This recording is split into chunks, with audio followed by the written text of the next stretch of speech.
A blind knight that uses echolocation, viewing the dark, treacherous world through sound. Trapped in a dungeon keep, endangered by combatants, where hazards lurk around every corner. Make sound to have vision, or don't and be stealthy. Avoid impaling threats throughout the dungeon to escape. Engage with other prisoners. Rogue Knight I've been hearing about. Could you find the key and unlock my cell? Free them to fight back with more allies. Let's take this guy. The Dungeon Labyrinth has many paths and even more traps. Struggle through the darkness to find your freedom.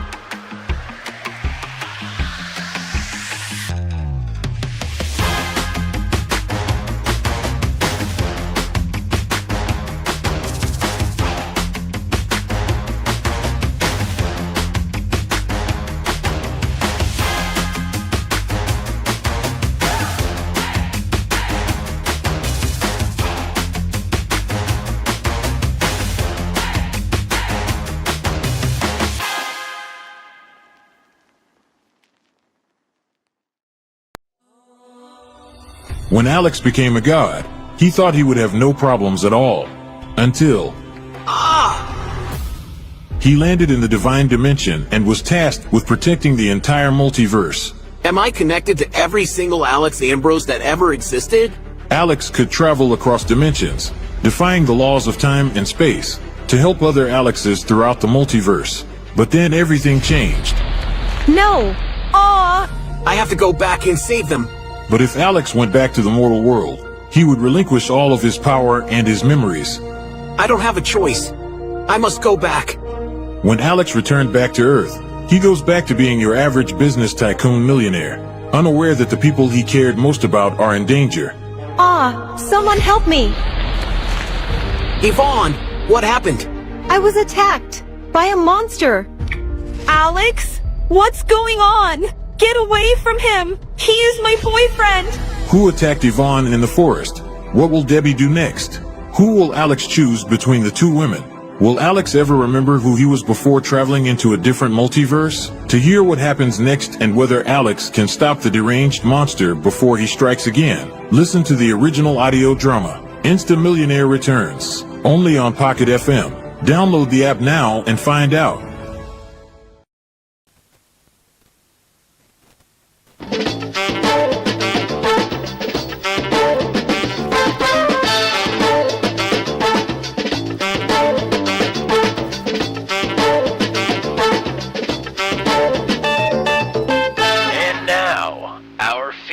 Presentation.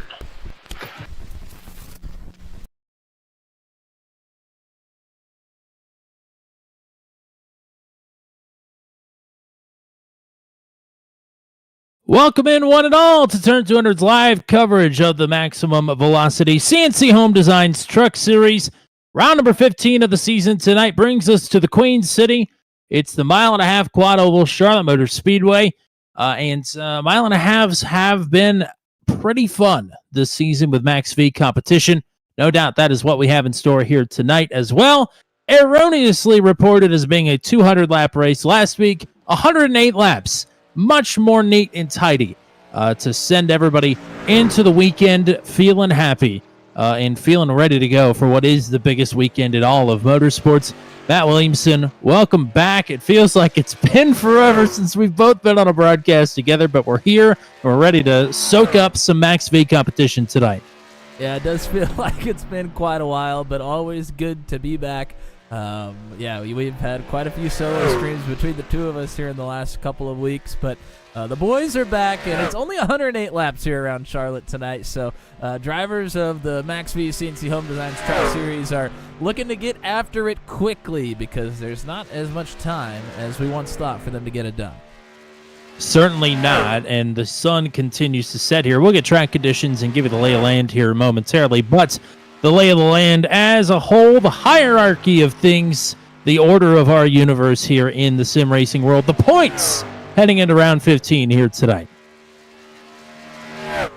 Yeah, going into round 15 here after North Wilkesboro last week, Justin Michael sits atop the points here, so Andrew Schulte has been knocked out of that top spot. Andrew Schulte sits 21 points down. That may have happened last week, but I wasn't here for it. So Heath Smith sits in third, 5 points behind your leader. Scott Patton, Mike Milfelt are in fourth and fifth.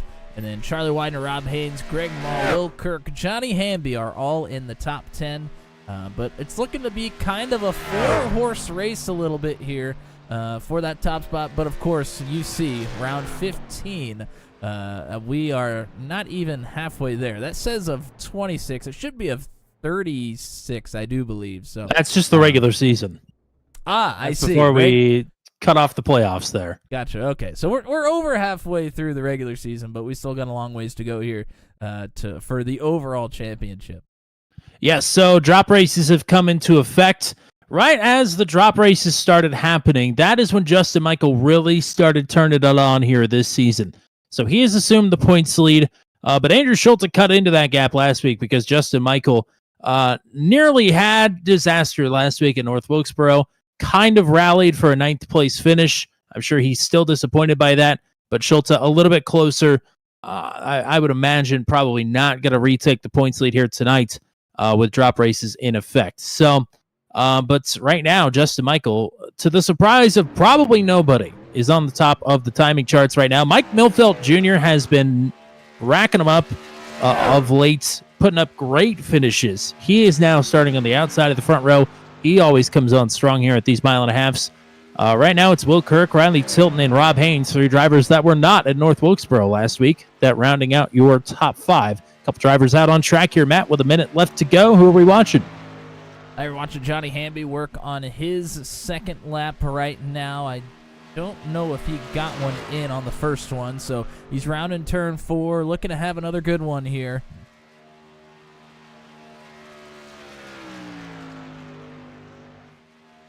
And moves up a little bit, but certainly not as much as he would like. Currently sits in 15th. Chris Sargent still working on his final lap through the quad oval. Scott Patton, I believe, has just completed his run. He clocks in 4th. Like Sargent was the last one on the track, and I must have brushed the wall or something. I don't think actually got a time in there. James Lehman is sitting at the end of pit road, but his run is complete as well. So 15 seconds before we are ready to go here at Charlotte Motor Speedway. Hello to everybody that's hanging out with us. Hello to Matt Schlosser. We had a night off last night with the ASRL Sports Car Championship. They're back in a big way next week at Knock Hill, I believe. Either that, I think it's actually the Charlotte Roval next week, if I'm not mistaken. So a lot of Charlotte action coming up here. And some Charlotte action getting ready to happen right now. Justin Michael will lead the field to green here for 108 laps at Charlotte Motor Speedway for round number 15 of the season. Mike Milfelt Jr. will line up to his outside. Will Kirk and now Scott Patton on row number 2. Patton, the big winner last week at North Wilkesboro. It's Riley Tilton and Rob Haynes then on the 3rd row. They both missed North Wilkesboro last week. Heath Smith didn't miss North Wilkesboro. He finished 2nd last week and wants to finish one better here tonight. Starting from the inside of row number 4, Jacob Gibson is back in the field. Feels like it's been a couple of weeks. Driver number 19 will line up in the 8th position. Matt Muntzenbolt also missed last week. He starts in 9th next to James Lehman, who, guess what, was not at North Wilkesboro last week. He rounds out the top 10 starters. Kerry Cleaver got a top 10 last week at North Wilkesboro. He starts in 11th. Charlie Widener will line up to his outside on row number 6. Chris Voiles and Matt Sisler, who is on a 2-race top 5 streak himself, starting a little bit further back than he would like in P14, I would imagine. Then starting at 15th, it's Johnny Hamby and Wally Turheimer to his outside of row number 8. At Burkhart, Jack Watts, who had a great run last week at North Wilkesboro, starting at 18th. Kyle Manos and Daniel Reese back at the field here tonight as well. They make up row number 10. It's John Pansola in 21st, Ryan McRoberts in 22nd. George Hendricks is here for the first time in quite some time. 334 will roll off from 23rd. Chris Surgent starts in 24th. Bill Paradise and Brad Slagle back there on row number 13. Michael Van, Zachary Groover, and Kyle Kisselbach will round out your 29 starter field here tonight at Charlotte. Pretty good group of drivers getting ready to roll off the front stretch here at the 1.5 quad oval. Matt Williamson, sun is going down in the Queen City. What are the track conditions, and what do these drivers need to do to get it done tonight? Yeah, great driver turnout here. Track temperature, like you said, is going to be low. Sun's starting to go down. We'll be under the lights here before too long. Currently 77 degrees on the track temperature, and as that continues to fall, there's going to be a lot of grip around Charlotte here tonight. So the driver is going to be looking forward to that. We got 108 laps around Charlotte Motor Speedway here tonight. No fast repairs. They do get 4 extra sets of tires. Fuel window is at 70%. We're thinking around 30 laps. That stage break is going to be at the completion of lap 32. 33 laps or so. So there might be a little fuel saving a little bit early on here in the first run, but we'll have to see. Interesting. We saw Will Kirk make exactly 32 laps in practice on a fuel run before he brought it down to pit road. So it'll be interesting without a caution here to see how this is going to go, the dash to the stage break, as we've got a whole bunch of people rooting for different people here. Hunter Engrave cheering for James Lehman. Sarah, as always, cheering for Riley Tilton. Shelly Mall going to cheer for George Hendricks here tonight as Greg is not in the field. We are 2 by 2 here at Charlotte Motor Speedway. Ahead of Memorial Day weekend, we kick things off right here on a Thursday night. Justin Michael and Mike Milfelt on the front row, and the green is out. Round 15 is underway. 155, a bit of stack up here on the outside line. That is going to allow Will Kirk to slot into second as we make it to turn number 1.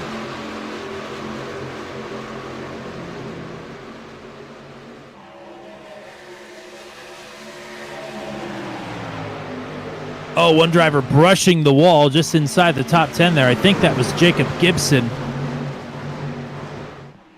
Oh, Tilton gets a little bit loose. Oh, Not up in Smith. the wall. Heath Smith rocking the turn 200 on the hood, but it's off to a rough start as he brushes the wall, trying to miss the 58. Will Kirk to the lead. Justin Michael in second. Riley Tilton now hanging on to third. We talked about the cool track temperature. It's going to be helpful, but early on here, you got to let the tires come to you a little bit. And Tilton just got awful loose there off of 4 on that first lap. The tires had not gotten heated up. This track is not particularly kind to tires. One driver that is conscious of that, as always, Justin Michael. He slips back now to third. As we're going side by side here, Jacob Gibson trying to draw bead on the outside of Heath Smith here, trying to take the 6th position away. Excuse me. Love to see some of the Memorial Day paint schemes out here on the track as well. We'll highlight some of those, but we already talked about Heath Smith is in one. Scott Patton, a special one here tonight as well. Riley Tilton, purple lap, trying to track down Will Kirk for the lead as there's a big move again. Jacob Gibson using up this top side here. He's going for a move on Matt Montalban to move himself up onto the podium. Yeah, he pushed Montalban out in front of Justin Michael, who, as always, is going backwards a little bit on save strategy and used that momentum to rocket around the 21 up into third. Here we go for the lead. Riley Tilton is underneath, and he is going to clear Will Kirk for the top spot into turn 1. So new leader, 58. Already 3 different leaders in this races. Oh, there's a problem. Rob Haynes. I don't know how he saved that. That had the inside wall written all over it. Tilton got up into the wall off of turn 2 as well, so the truck's feeling either awful loose or awful tight as the run goes on. It's hard to tell which. But either way, contact with the wall on multiple occasions here early going. Tilton, Kirk, and Gibson, your top three. Montalban and Michael, the top five. Michael still leading a bit of a zoo around as these drivers are all trying to keep it off the wall and keep it off each other. Not doing a very good job of either.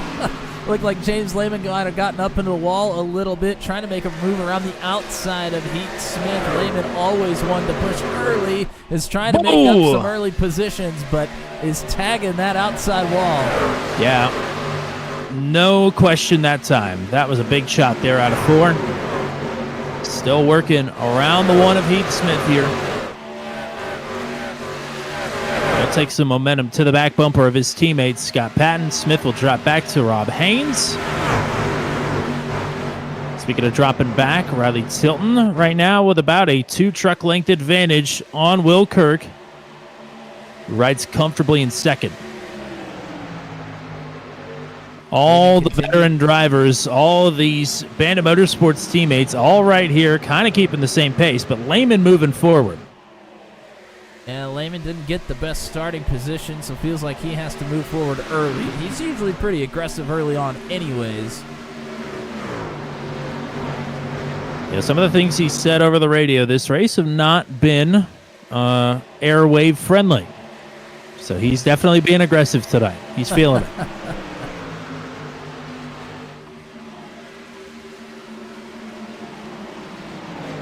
So he is now up to 5th. That's Matt Montalban right in front of him. Montalban coming off of a top 5 in his last start at Darlington a couple of weeks ago.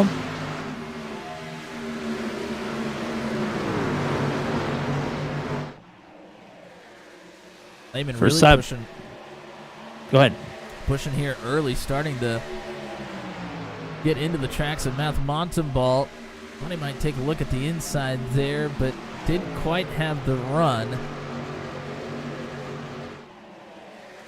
First side-by-side battle that we've got has just concluded. Cleaver, Terheimer, and Widener all battling for 11th, 12th, and 13th. They pull back in the line. Mike Milfelt from the outside pole is starting to drop back through the field here and got a little bit of contact there from the 75 of Terheimer as well. So Milfelt outside of the top 10 now.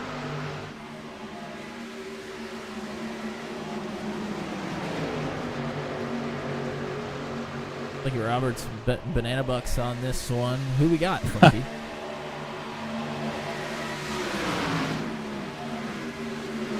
Lehman to the inside of Montalban. Montalban nearly got into the wall on entry there. Outside is getting great runs here. We saw the outside line being utilized at a couple of different races already this season. Kansas, Atlanta 2008, which I would have never guessed. And it's working here. It's rolling. Yeah, I mean, obviously, I think the most comparable so far this season is probably that Kansas race. And, yeah, we're seeing a lot of the same. The track here, definitely not as wide as it is at Kansas, but topside still being utilized quite well. Riley Tilton getting along well. He's got about half a second back to Will Kirk. He's got about half a second back to Jacob Gibson. And now Gibson has James Lehman behind him as Lehman completes that pass. He rides in 4th. Matt Montalban back in 5th.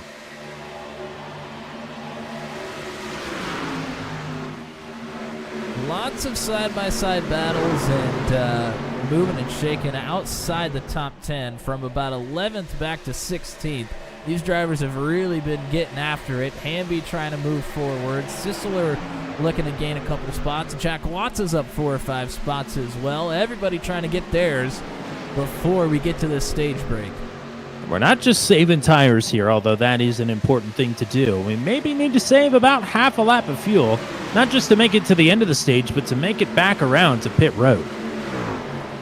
Yeah, I would definitely imagine you need it, like you said, at least a half, but maybe even more once you get out there and really start getting after it for race pace.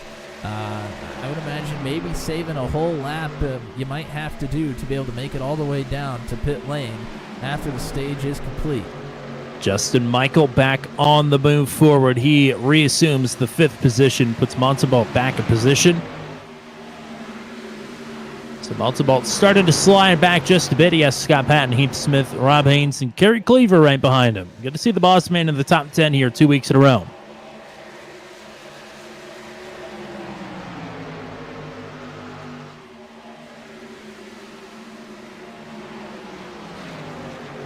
Lehman right up against the wall. Most everybody else has started to migrate back down to that painted blue and white line.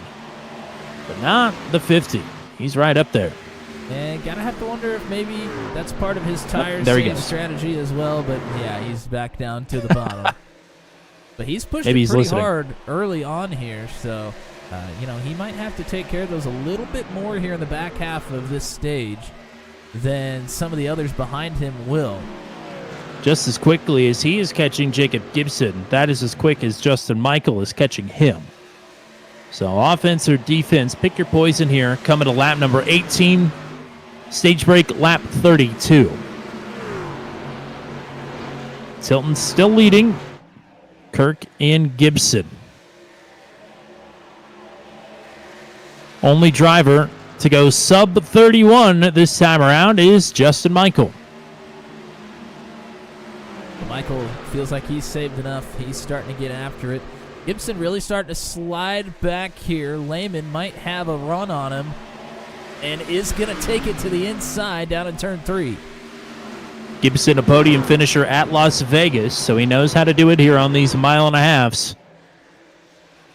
But we'll have to regroup here as Lehman may be going to complete the pass here, but Justin Michael is about to pounce on both of them. Yeah, Michael might get held up a little bit here if Lehman can't complete this. Doesn't really get a great run through the middle of turns 1 and 2. Awful close quarters there as well. Justin Michael might be looking for 3 wide. Not going to try it this time. Well, I couldn't tell if Michael was trying to make that move or if he had to move down off the wall there. It was awfully close to it on exit. There's Lehman's pass complete. He'll slide up in front of the 19 and keep the door open for his teammate Justin Michael. Maybe. Nope, he's going to shut it. And then thinks better of it and opens it right back up. And these two have got the top 2 right in front of them.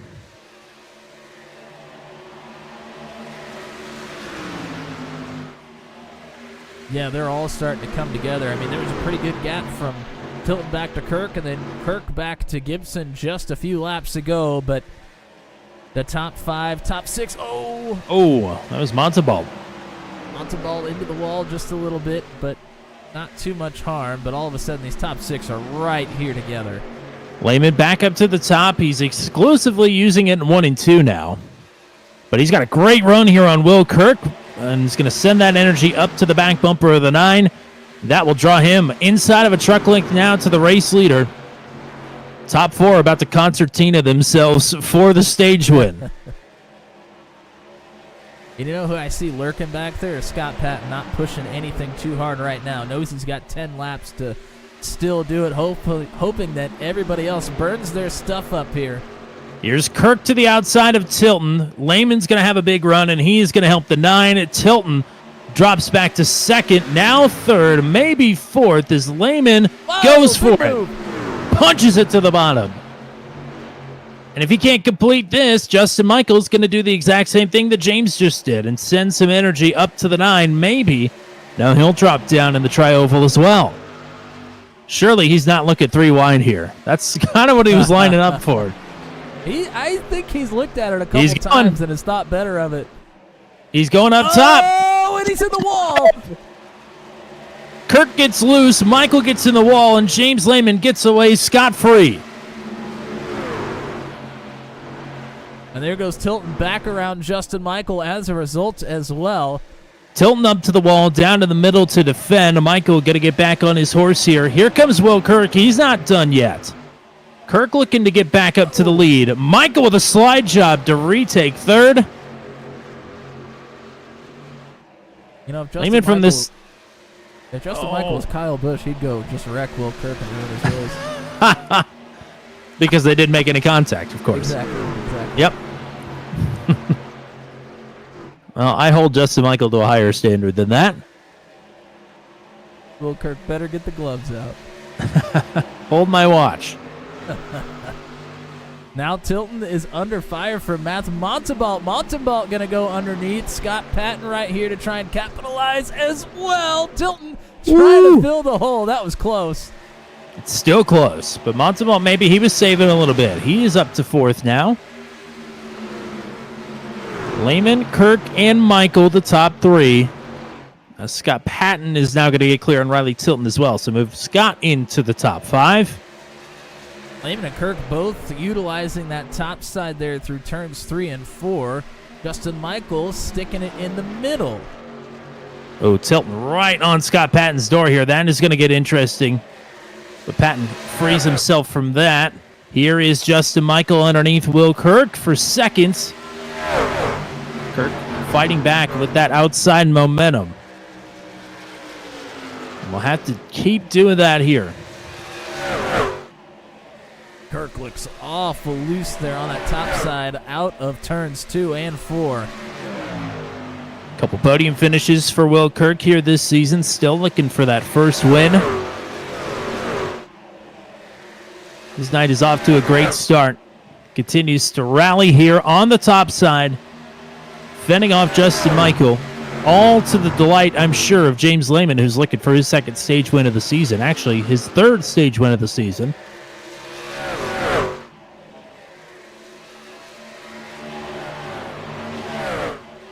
Still fall back a little bit more. Gibson starting to get into the picture there for 6th. And here's Scott Patton hounding Matt Montalbot for 4th.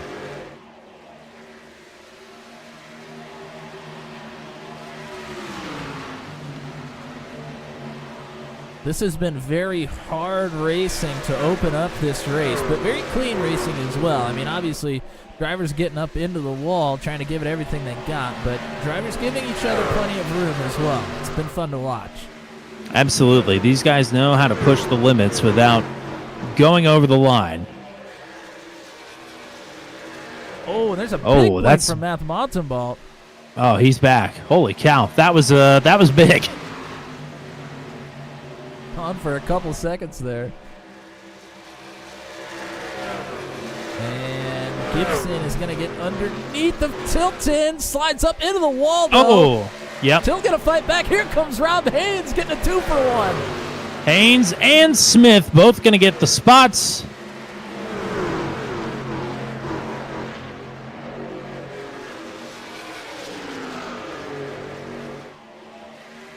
Wilkirk closing in again. Pulls right up to the back bumper. And again. Oh, a little bump and run here from Kirk up to Lehman. This is all as Justin Michael's been searching for the fast way around, but he doesn't have to search anymore because a big pocket of air just opened up right in front of him. Here's Justin Michael back in the mix.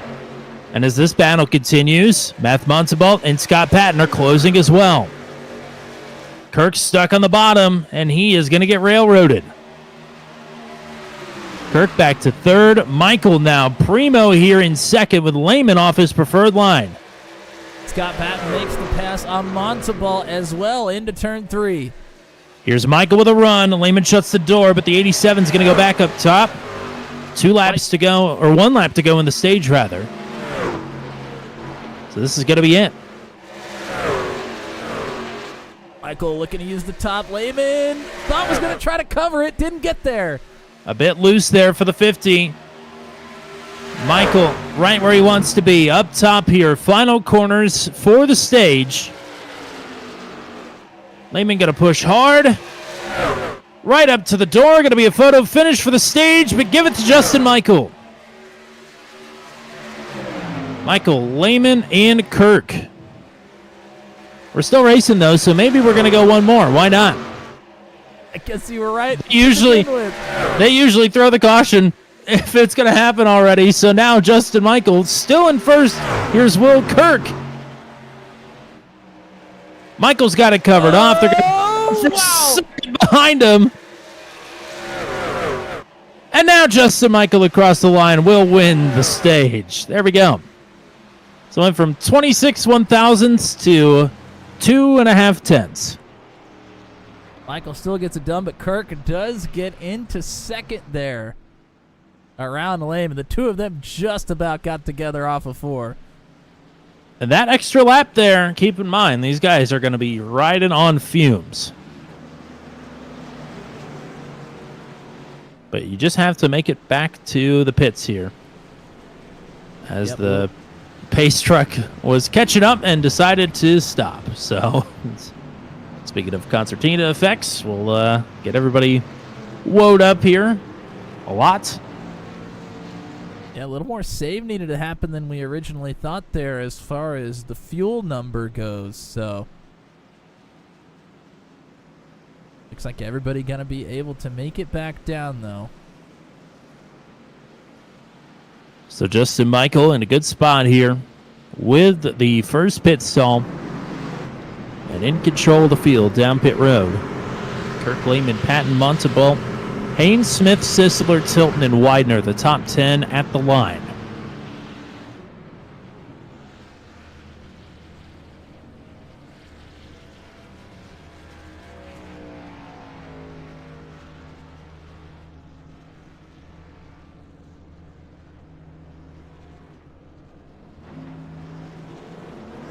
It'll be easy race off of pit road victory for Justin Michael. Scott Patton, great exit there. We'll pick up second from Will Kirk. A bit of an issue for Kirk. I thought he may have fallen back to 4th, but looks like he is going to be scored starting in 30.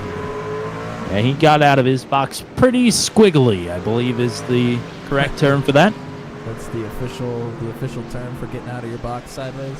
Yeah, squiggly. Squiggly, yep.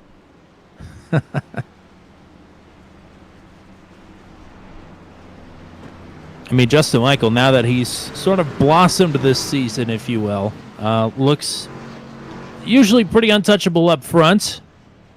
I will say Lehman and Will Kirk have looked pretty stout themselves towards the front of the field here tonight as well. Will Kirk especially pushed hard early, still had the pace late. A really good balance for that 9 truck. Yeah, I mean, there were 5, 6 trucks that looked really solid there, even towards, the back half of the run. It'll be interesting to see what what Michael can do now that he has totally clean track. Of course, we'll have to keep it here on the restart, but if you can stay out front, usually that's a bad sign when you give Justin Michael clean air out in front this early on. Well, and also to your point, to cover the misspeak, it will be interesting to see what Scott Patton can do up front because he's been mired back in 4th and 5th this entire race. So now he has an opportunity to be up here. Don't forget, just because he didn't win at a mile and a half this season, he had an opportunity to and really should have won at 2008 Atlanta. If it weren't for just a couple more drops of fuel, he would have had it in the bag. So he's no slouch on these mile and a halves. I mean, major fuel strategy is going to come into play here as well. We're going to go back green on lap 38.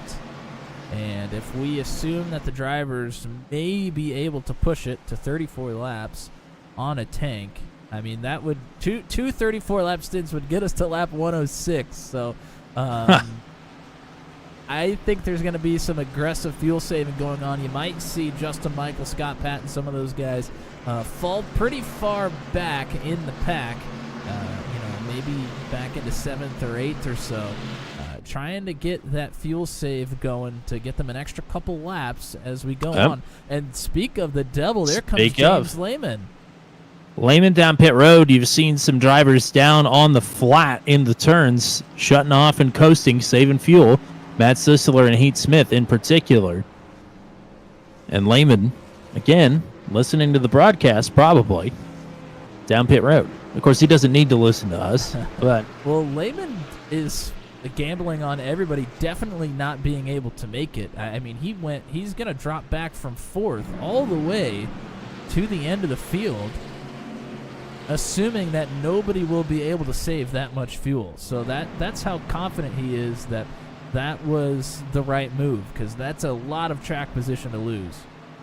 Well, unfortunately, Wally Turheimer, the only other driver to hit pit road under this final lap under the pit cycle, but he passed a truck before he hit pit road entry. So that is going to give him a black flag. And, of course, in Max V, they don't clear black flags. So still have to serve that under green. So 75 going to be hoping for a quick caution here. Don't believe we've got anybody one lap down. Wally will be the first if and when that does happen. 29 trucks, they're all still running, and they're under the control of the Bandit Motorsports teammates, Justin Michael and Scott Patton. Will Kirk, Rob Haynes, Matt Montalban, Matt Sisseler. Your front three rows, Heath Smith, Charlie Widener, Johnny Hamby, Riley Tilton. Your top 10. Lap 38 up on the board. Bit of stacking up further back there on that inside line. That may cause some problems. But a great start for Justin Michael.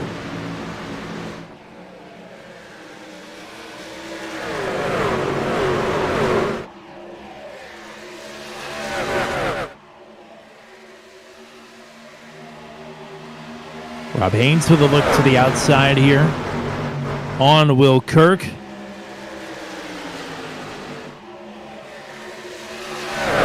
Oh, Patton just about drifted up into Haynes. Haynes has a huge head of steam.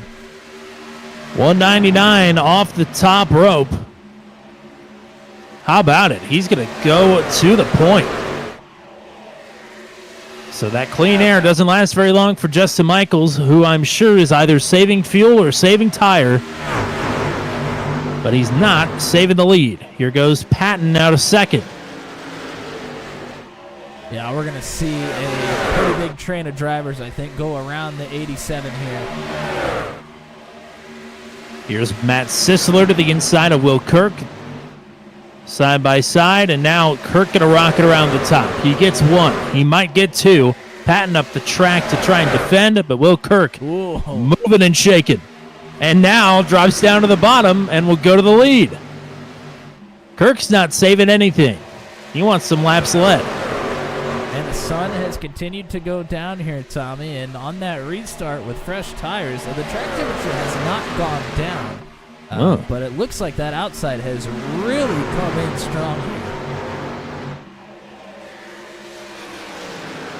Wish we had some throttle trace or foot cams for these drivers to see how much they're pedaling this thing, if they're saving fuel already, or if Will Kirk really just got shot out of a cannon. Well, I can guarantee you the 87 is saving. He's dropped back to 6th already, and I think we'll continue to fall a few more spots.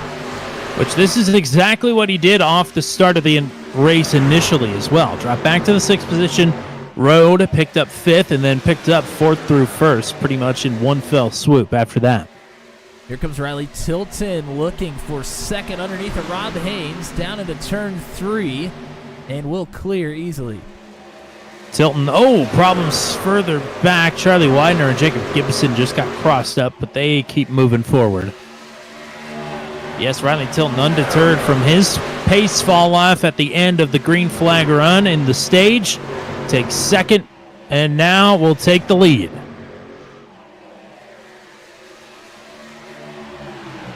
Tilton, Kirk, Haynes, and Patton all right here together. Bit of distance back to Sisseler in 5th, and they're side by side for 6th behind him. It's Montalban and Michael duking it out, as now here comes Rob Haynes on Will Kirk. None of these drivers look to be on save mode. They must think that there's... trouble! There's a caution! John Pansola has gone around, so has George Hendricks. And that is the first caution for Cause here tonight. Caution number 2 overall. In the quad oval, the 334 and the 01 get together. Multiple other drivers involved as well. I think Bill Paradise and Chris Voiles got a piece of the action.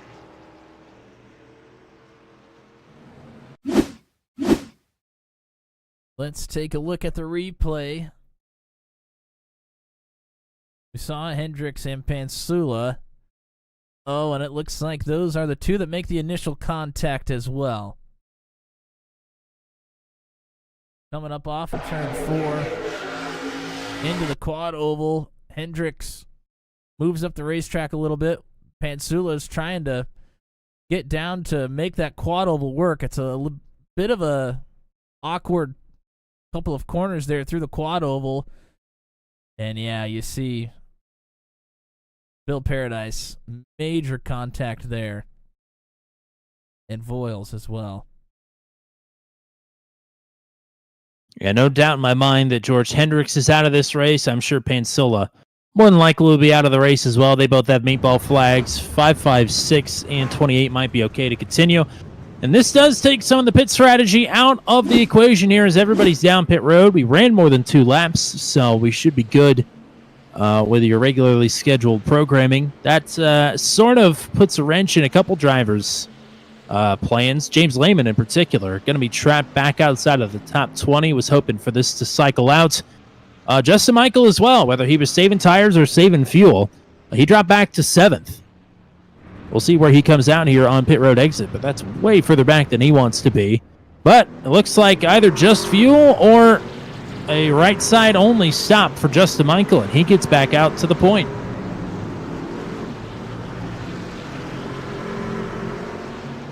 And that's not all. Mike Milfelt and Johnny Hamby have stayed out. So they are gambling. Either that or Mike just wants to lead a lap. Still not going to be able to make it on just one stop here. Still going to be a 2-stop race. So you're thinking they can get on a little bit of a different strategy here. Well, that changes it from a 2-stop race, and you still have to save some fuel, to just a 2-stop race. Right. But yeah, you said it. James Lehman is definitely going to be the big loser out of this one. Yeah, way back there. Yeah, saw that first run and thought, oh, I guess we're just going to run this whole thing green, which often happens here on Thursday nights. So I don't blame him for trying to go for that strategy, but it did not work out in his favor tonight. Still quite a ways to go in this one, though. Lap 47 up on the board. And Milfelt and Hamby stayed out, so their opportunity to pit is gone. They are up here. They are going for it. Highline Racing teammates. Milfelt started in the outside pole, but dropped like a rock on the initial start of the race. Did not even finish in the points for the stage. So we've not got to see what Mike can do up front here, and we know he could do good things because he's been doing them this season. Several top 5 finishes. Podium in there as well. Mike Milfelt inside the top 10 in the points, has been doing great this season. And yeah, I was a bit caught off guard by whether he was saving tires there or just didn't have the pace at the start of the race. It was a bit surprising to say the least, but we have another shot at it. Yeah, Tommy, you mentioned that this allows the drivers to really just get after it. You know, they don't really have to save anymore, so that's going to change things a little bit. You know, as far as how the tires wear out for the drivers as well. And I feel like probably going to be a lot more susceptible to wearing out those right sides as instead of having to save fuel, they're going to be able to go all out. Now, Milfelt and Hamby, I think, may still have to save a lap or two. I mean, they're not really in the clear yet to just go. I don't believe. Well, if they were, then why would everybody come down pit road? Well, yeah. I think you're right. But also varying tire strategies as well. Did Justin Michael take right side tires? Did he take any tires at all? You know, some of these drivers, even in the top 10, took at least 2, if not all 4 tires. Scott Patton, I'm sure, took 4 tires. I'm sure Will Kirk did as well. They're back at 11th and 12th. So this field is all jumbled up from what it just was on our last green flag circuit. Mike Milfelt and Johnny Hamby now on the front row. Justin Michael is back up to 3rd. Matt Montenbald right back to his outside in 4th. Kerry Cleaver and Matt Sisler on the 3rd row. It's Riley Tilton and Jacob Gibson on row 4. Rob Haynes and Charlie Widener back on row number 5. Kirk Patton, Smith, Watts, Kesselbach, the top 15. Manos, Burkhart, Reese, Slagle, and Groover, the top 20. After the accidents, Wally Turheimer is still 1 lap down. John Pansilla is still on the lead lap, but George Hendricks sitting in the pits right now. Does not look like he's going to be able to continue this race.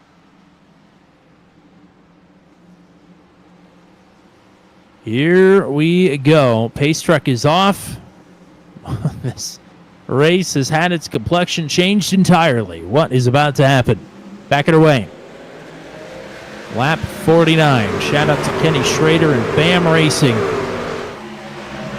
How many drivers' races are about to go BAM right now as we tear off into turns 1 and 2?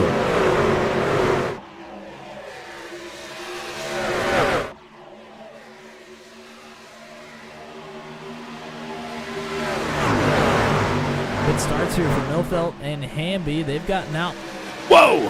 front pretty quickly here. Oh, Cleaver up in the wall.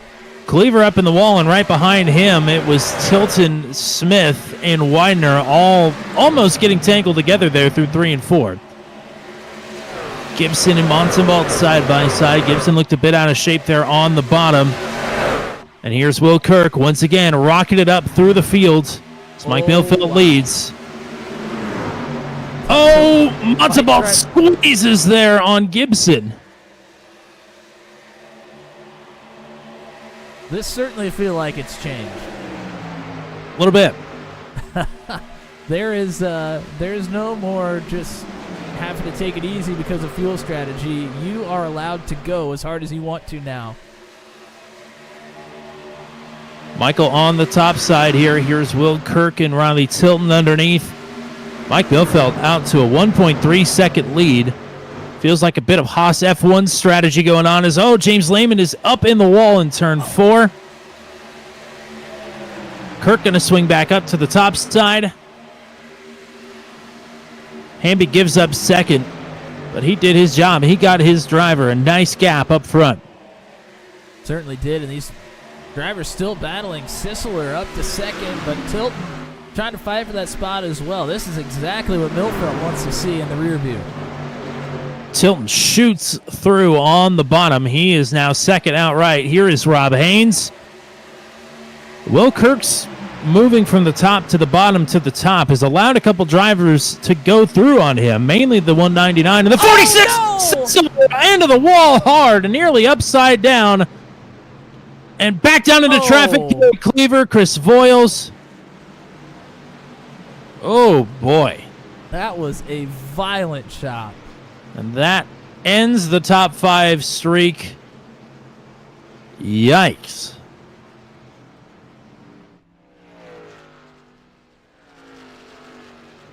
Sisler, I mean, he had the foot on the brake trying to keep from sliding down, but it just had too much momentum. Yep. And Cleaver and Voiles got the worst of it. Voiles has been a magnet this season.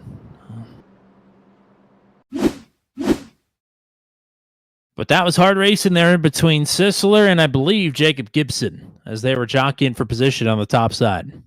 Yeah, Sisler was above Rob Haynes through the quad oval and then headed down into turn 1. And Gibson is going to get to the outside of Sisler here. And I don't think Sisler expected him to take it, but Gibson wanted to take it.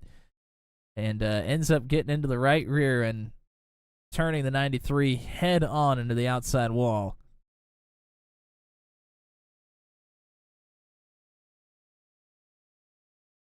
And you mentioned it nearly went upside down. Is up on the sidewalls there for a moment. Ooh, some contact for Johnny Hamby to the back of Gibson there as well. Sarah said that she was hoping nobody would land on the roof tonight and almost jinxed it there. No roof, but the door was sliding on the pavement there for a moment. Several drivers on pit road. First of them, position-wise, was 8th. That was Johnny Hamby. Justin Michael, one of those drivers on pit road right now. We're going to take a look at this from the point of view of Gibson. Go to that cockpit view.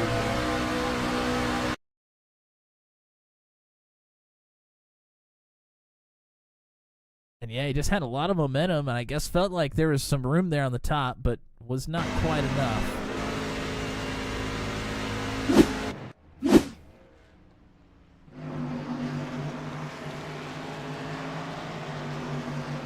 Extended repairs for Bill Paradise, who was in the last caution, and John Pansola as well, and Chris Voiles, who's been in them both tonight.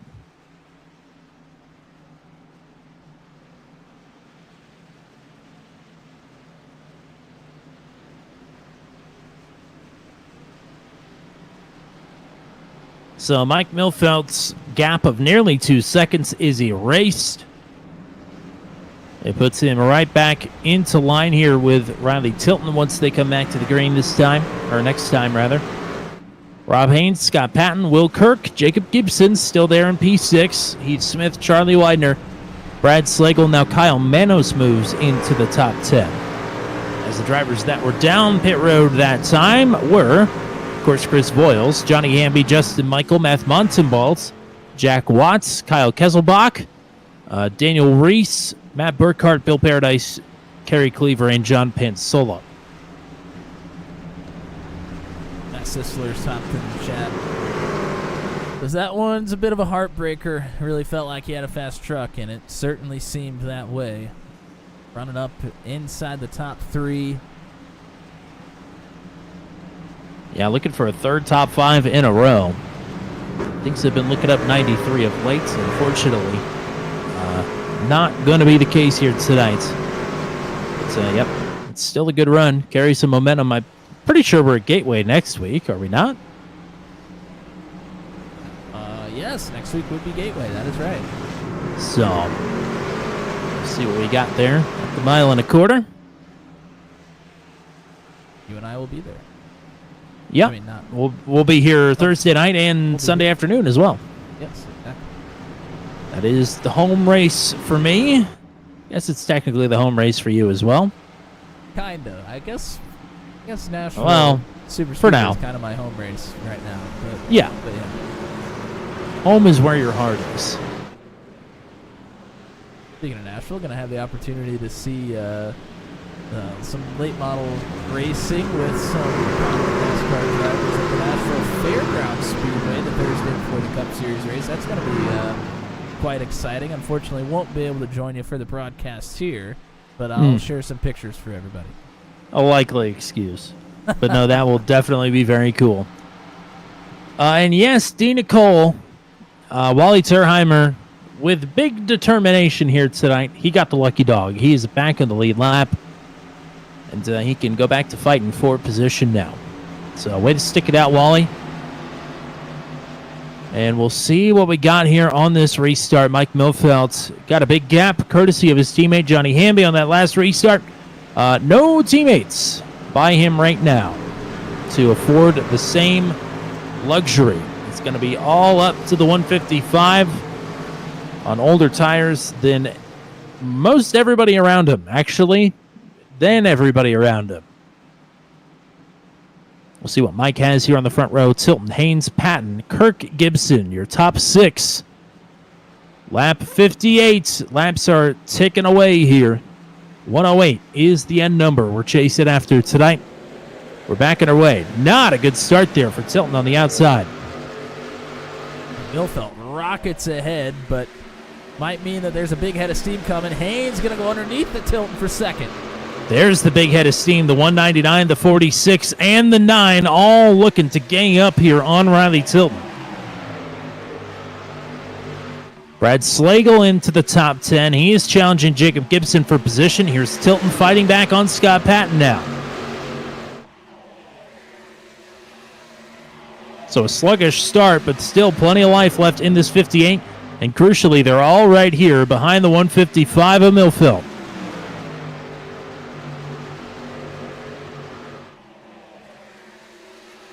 Tilton back to second.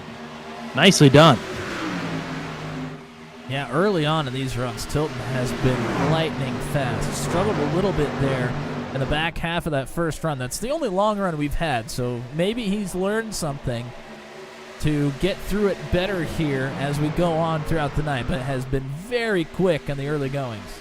Lehman, Manos, and McRoberts were just 3 wide for 10th. That got sorted out without issue, thankfully, as here goes Riley Tilton for the race lead down the backstretch on the bottom. Weiner looking for a spot and will take it on Heath Smith. And Tilton is going to clear Mike Milfelt. Put the 58 back on the point. Yeah, Milfelt just not able to rail the outside with the older tires, but still doing a very nice job with the equipment he's got here right now. He has made up the fuel deficit here with the amount of caution laps that we have had, no doubt, but on much older tires. Still looking to fight for the lead as well. Yeah, he wants a way back up to the front, I'm sure. Here goes Patton, though, to spoil the party around the outside and put the 46 back up to second as well. Watching for some of the drivers that just pit under that last caution. And Justin Michael right now, the lead driver there in 14th. Picking up a couple of spots here already. Yeah, Johnny Hamby right there in tow with him as well has picked up a couple. So the two of them trying to work forward together.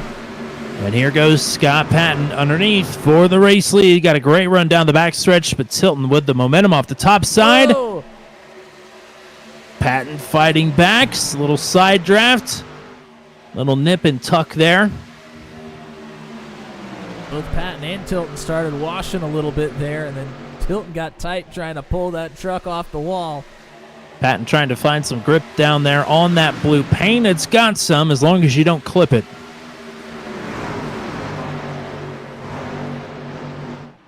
First official retirees of the evening, Cleaver, Voiles, and Sisler all exit at the same time. They're all done. James Lehman working on a nice recovery from the spoiled pit strategy, or fuel strategy, I guess I should say. He's up to 7th past Heath Smith. Yeah, James is rocking and rolling here. I'm sure driving determined. He's got some of that grit that Wally Turheimer has as well. Patton with a bump there to the 58. And a bit of a run now, a peak to the outside here. And it's not covered off. Patton's still going to be here. Rob Haynes looking to the inside of Milfelt behind them as well, looking for 3rd. Boy, Mike here on the top side is going to start to go backwards. He's doing a nice job on the older tires here. Needs to find his way back into the bottom in a hurry. As Patton now up to the door, and they are nose to nose here through 3 and 4. Lap 66 of 108. Tonight, we have seen quite a few lead changes amongst several different drivers. It's been great action here at Charlotte, and it's not going to stop anytime soon here with the pit stop still left to go for these drivers.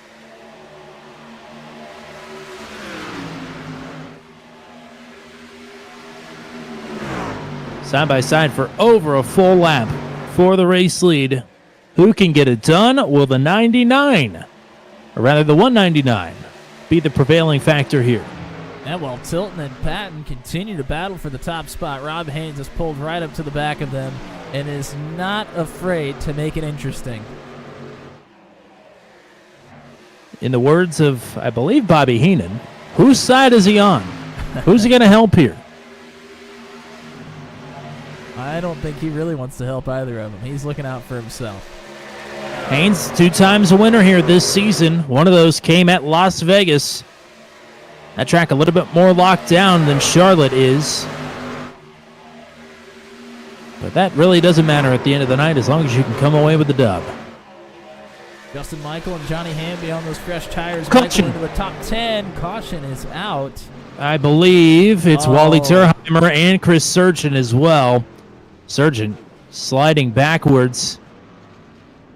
And, yeah, the comeback might be cut a little bit short here as Wally Turheimer and Chris Surgeon both with meatball flags. Another caution.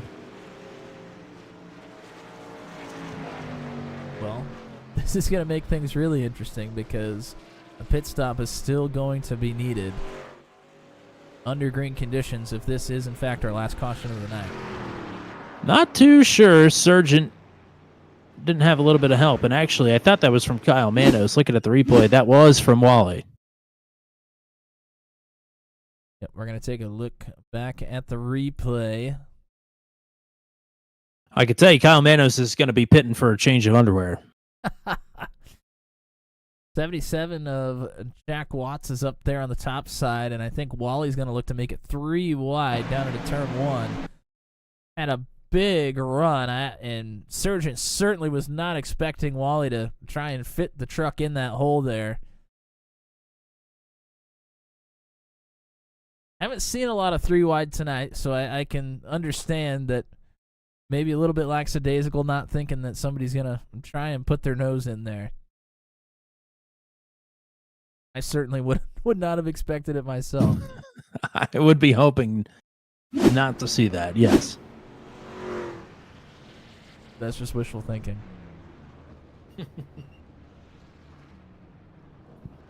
Here's everybody, except for Michael Van down pit road.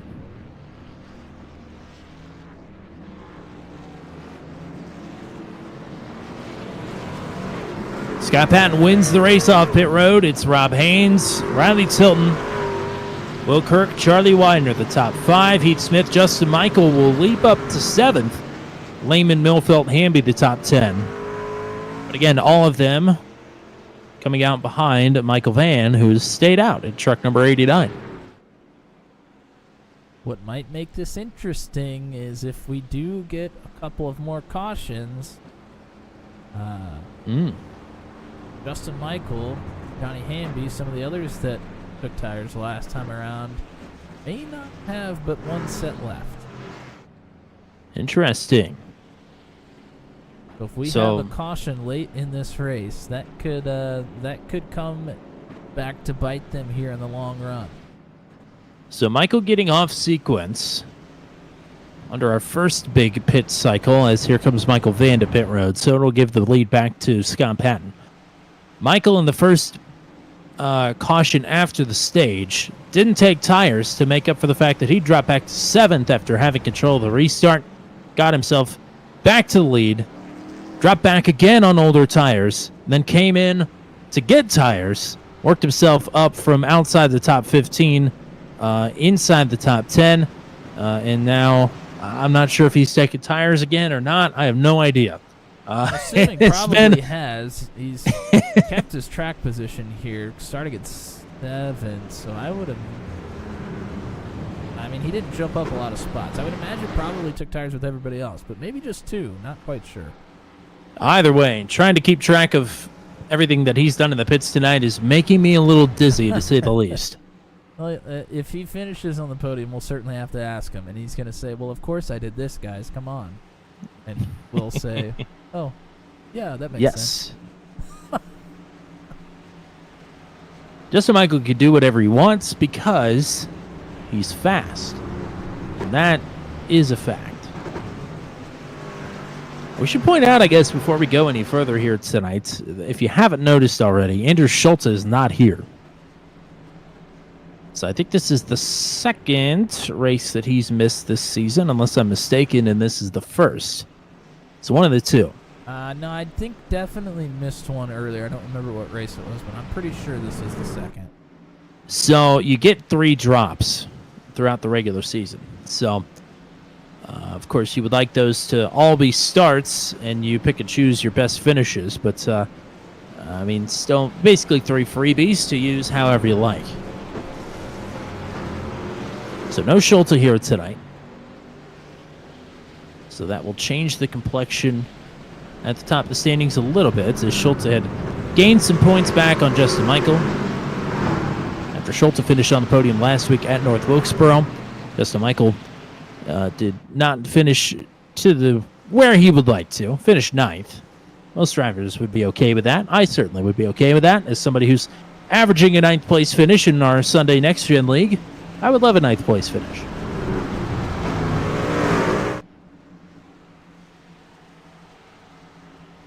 Tommy, this is going to be very interesting.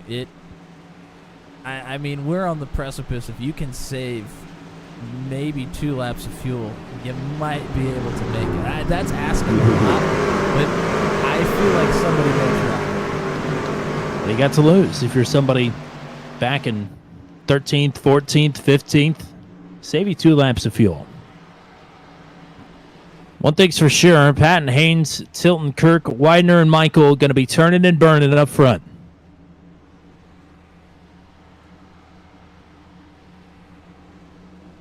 James Lehman as well. He has been aggressively cutting up through this field. making up for a bad strategy call. Back it away.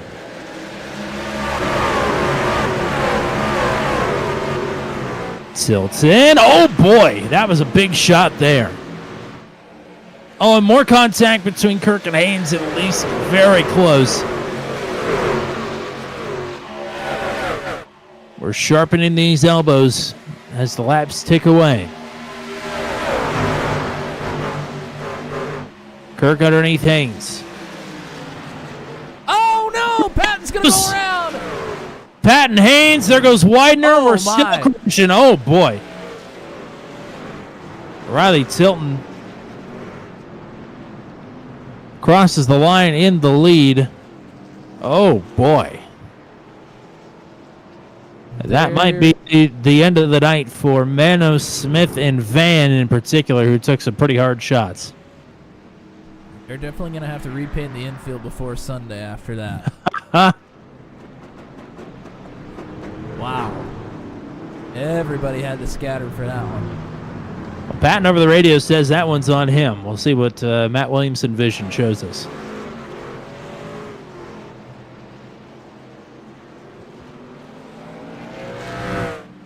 I would love to tell you. Here it is. Oh, and Patton, no doubt about it, didn't really get to see it because we were watching a different battle, but Patton on fresh tires. We talked about it earlier on at the start of the race, having to let the temperature come in a little bit before you really get jiggy with it, and Scott Patton trying to rail the inside. Trying to rail the inside here, gets loose all on his own, and he is trying to corral this thing as best as he can, but it's just a little too late. He ends up having to check up big time. Tilton gets into the back of him. Wasn't really sure what to do there. Thought Patton might go up the racetrack, but Patton was trying to save it, ended up keeping it on the racetrack. Rob Haynes makes pretty significant contact there, and then up into the wall. And then McRoberts, Groover, they're both going to get into Patton pretty darn hard here as well. And then I think Jack Watts is going to make, big contact with the 46 there for Watts.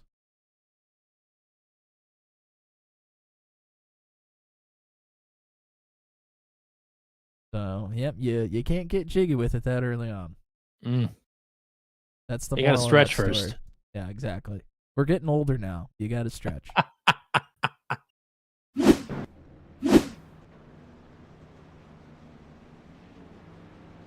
Well, this certainly makes things interesting. Yeah, that's fuel save you were talking about under green. Yeah, you could do that under caution now. If you're James Lehman, you can come in and pit while the pits are closed. Yeah, there's a few drivers probably going to come down and take tires again here, I would imagine. Of course, the majority of the drivers that have been down pit road under this caution were involved in that accident. Slagle, McRoberts, Watts, Manos, Reese, Gibson, Paradise, Smith, Groover, Widener, Kesselbach, Pensilla, and Patton. All pretty much were there. Justin Michael was really the last driver to squirt through there without having to make any changes, really, to what he was doing. Everybody else at least had to make some sort of evasive maneuver.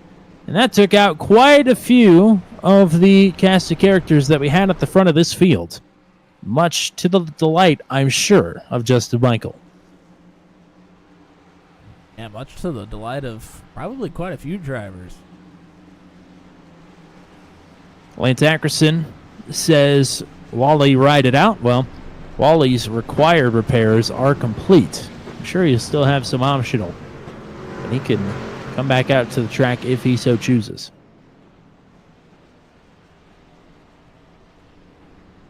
Heath Smith report over the radio. My wheel is at 9 o'clock. Oh, no.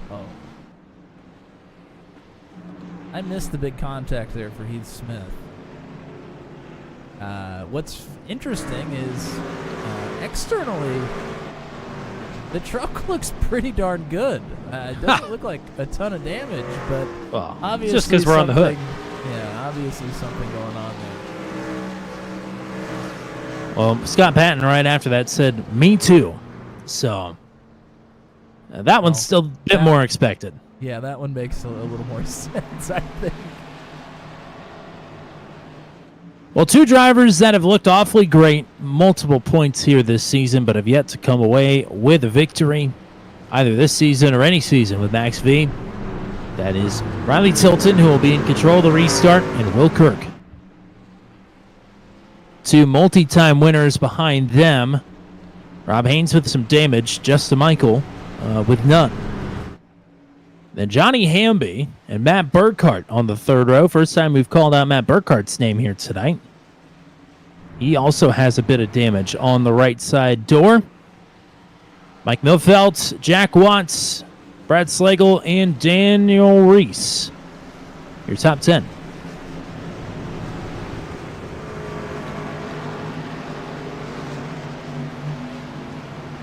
Lap 78 this time.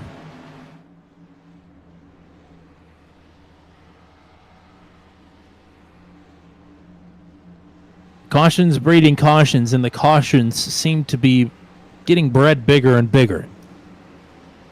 Is that the big one? Is that the last one? Let's find out. Lap 78.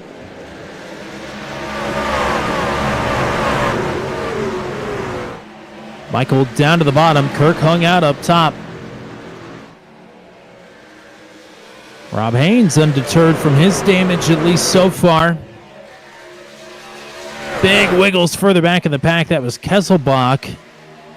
Still rolling forward, but now he's going to make it 3 wide on Scott Patton. Oh, Justin Michael looked to the inside of Rob Haynes, but could not make it stick.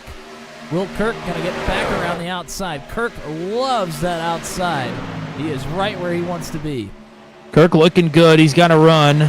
Pulls back to the bottom after entering up top. The gap continues to close inch by inch. She'll have a look here on Rob Haynes into turn 3. Michael sliding backwards. Mike Milfelt arriving under the scene now as well. There's Kirk to second. The story of the night so far, Kirk versus Tilton. It's back on up front.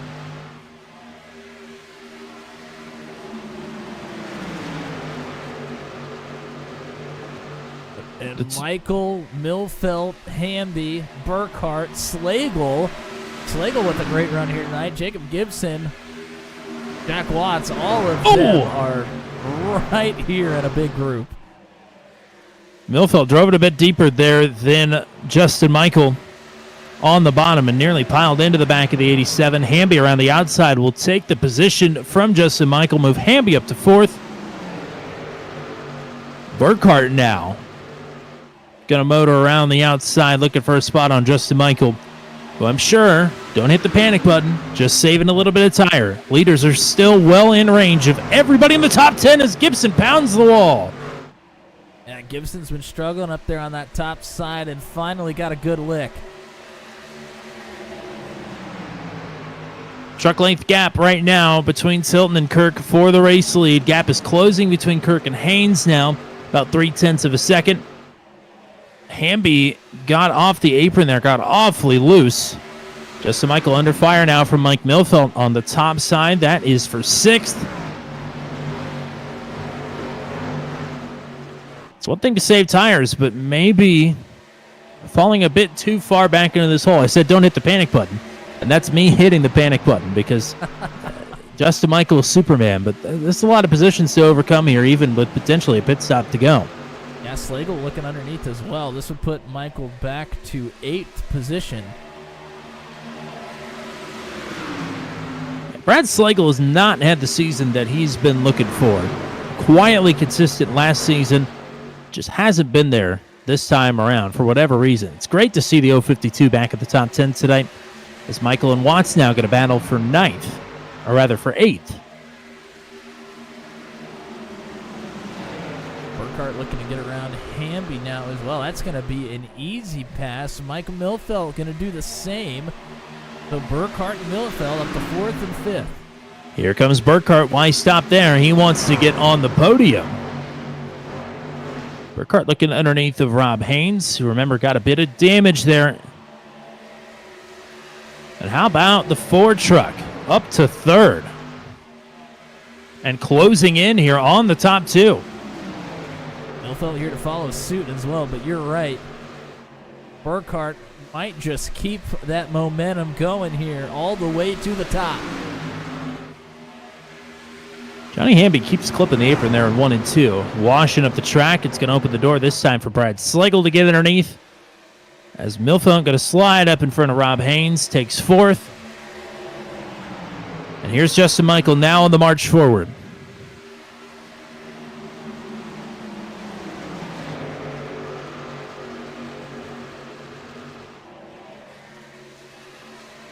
Side by side in front of them, though. Good battle here between Hamby and Slagle. Really nowhere to go. Nobody is getting away. Burkhart with an out-to-in move through the quad oval will look to take the spots on Will Kirk for second. Kirk will have the momentum off the top to fight back with. Slow traffic ahead. It's Wally Turheimer. He'll stay to the top side, but it's going to slow up Will Kirk, who couldn't move off the line he was on. So Kirk drops back to fourth, move Matt Burkhart to second, but here's Mike Millfeld now looking for it.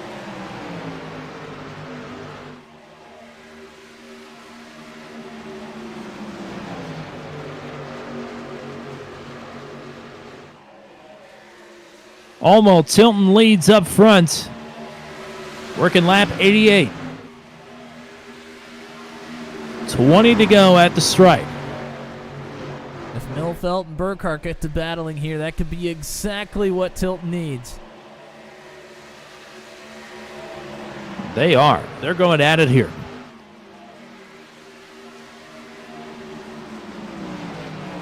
Justin Michael trying to push Johnny Hamby out in front of Rob Haynes so he can get through the traffic.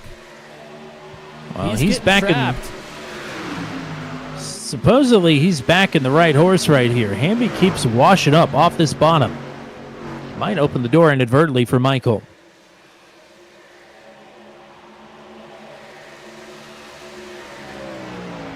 Tilton with a half a second lead. That's his biggest lead yet.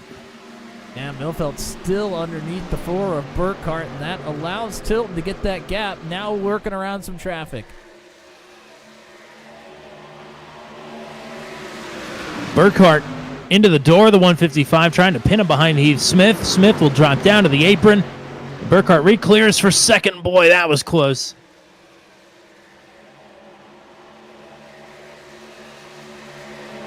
Maybe finally. Whoa, look at this. Here's Kirk.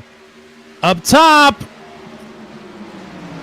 Might as well be 3 wide. Spotter will be yelling at it. Michael with some room to operate now on the outside, and he is now going to catch up big time to this group of 3 wide. 20 to go, plenty of time, or inside of 20 to go. Plenty of time for the 87 here, who's done well to take care of his stuff, as always. Michael clear on Burkhart. Stays up top, going for the attack on the 155 of Mike Millfeld. Kirk finally able to get back up to second, but is it too late? Did the loss in track position from the lap traffic hurt him too much? Michael right into the back of Mike Millfeld. Burrows into that tailgate.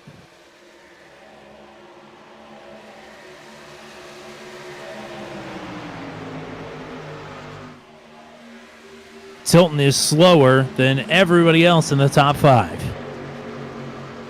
He is tumbling back towards Will Kirk and company. This is eerily similar to the end of the first stage. Yes, it is.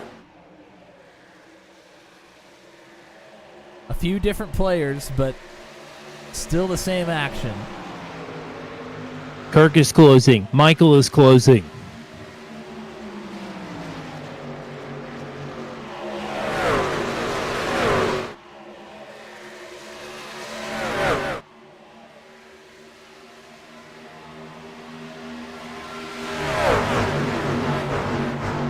Kirk up top.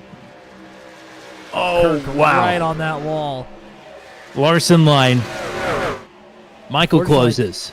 Yeah, unfortunately, I think he had to back out of it a little bit, not to get up into the wall. Ends up losing a little bit of time there. Michael lying in wait.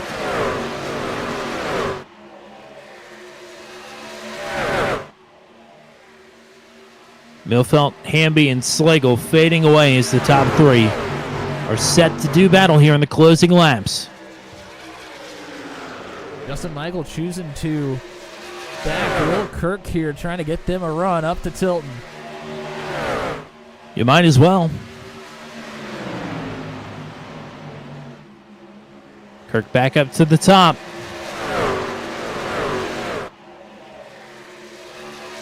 Slagle makes a move on the outside behind them to try and get around Johnny Hamby to move up into the top 5 and clears it. I mean, that is plus 21 spots tonight for Brad Slagle. That is a hell of a run.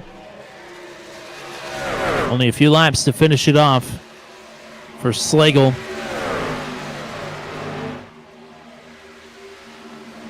Everybody in the top 5, make that the top 6, is running 31 threes. Even footing here. Fourth on back has some work to do to catch up, but they're doing the right stuff here. Kirk. Oh, here goes Kirk. And this is going to open up the top for Justin Michael now. Kirk going to move up off the bottom. But Justin's there. Kirk wanted the lead, but gave up his prime real estate. That was surprising. Kirk has loved that top side all night long, but gave it up because he thought he had a run, couldn't make it happen. Now Justin Michael is clear to second. Not at all what Riley Tilton wants to see, because Michael can make it work low, he can make it work high. What can Tilton do here on defense? Down into the paint as Kirk is fading away. Michael with a look up top. Tilton went to move up, but Michael was there. Tilton sends it on the bottom. Michael closes right up. Will the 58 slide up? He will. Big shot there.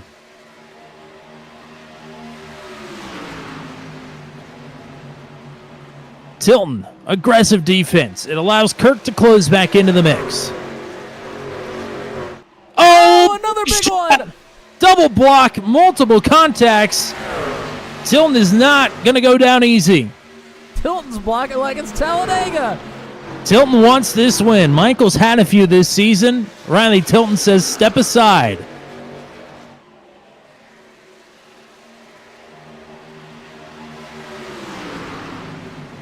Tilton, work in the middle. Oh, Michael's got a huge run here. Not going to be able to block this one, at least not wise.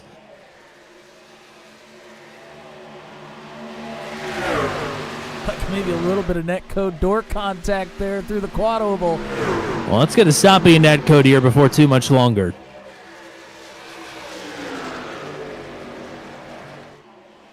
Kirk watching, hoping, but unfortunately, Tilton is falling back in the line. Justin Michael has clean air in front of him.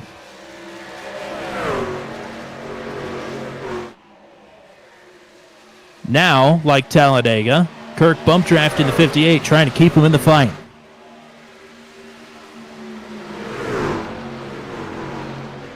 Seven laps to go. Oh, boy. Wow. Ooh. Yeah, I mean, he's giving it everything he's got, that's for sure. They both are.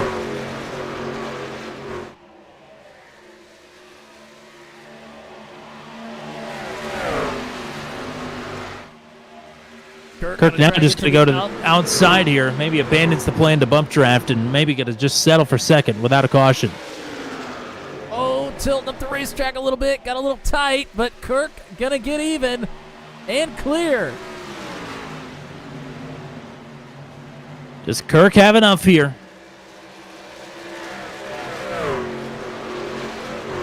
Gap is half a second. Whoa, big contact a little bit farther back.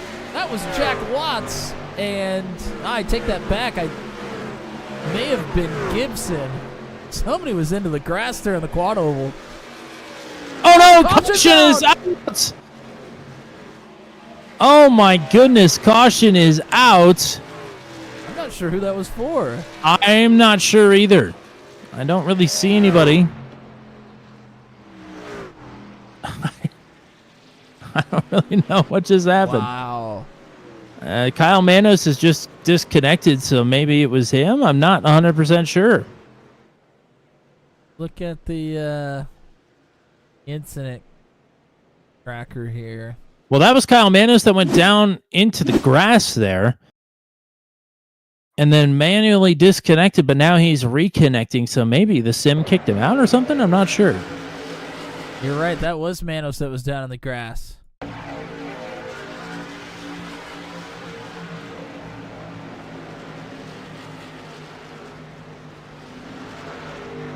They came to a complete stop down on the apron. I'm wondering if coming to a complete stop may have triggered the caution. Yeah, my guess is he had something go wrong. He alt F4s.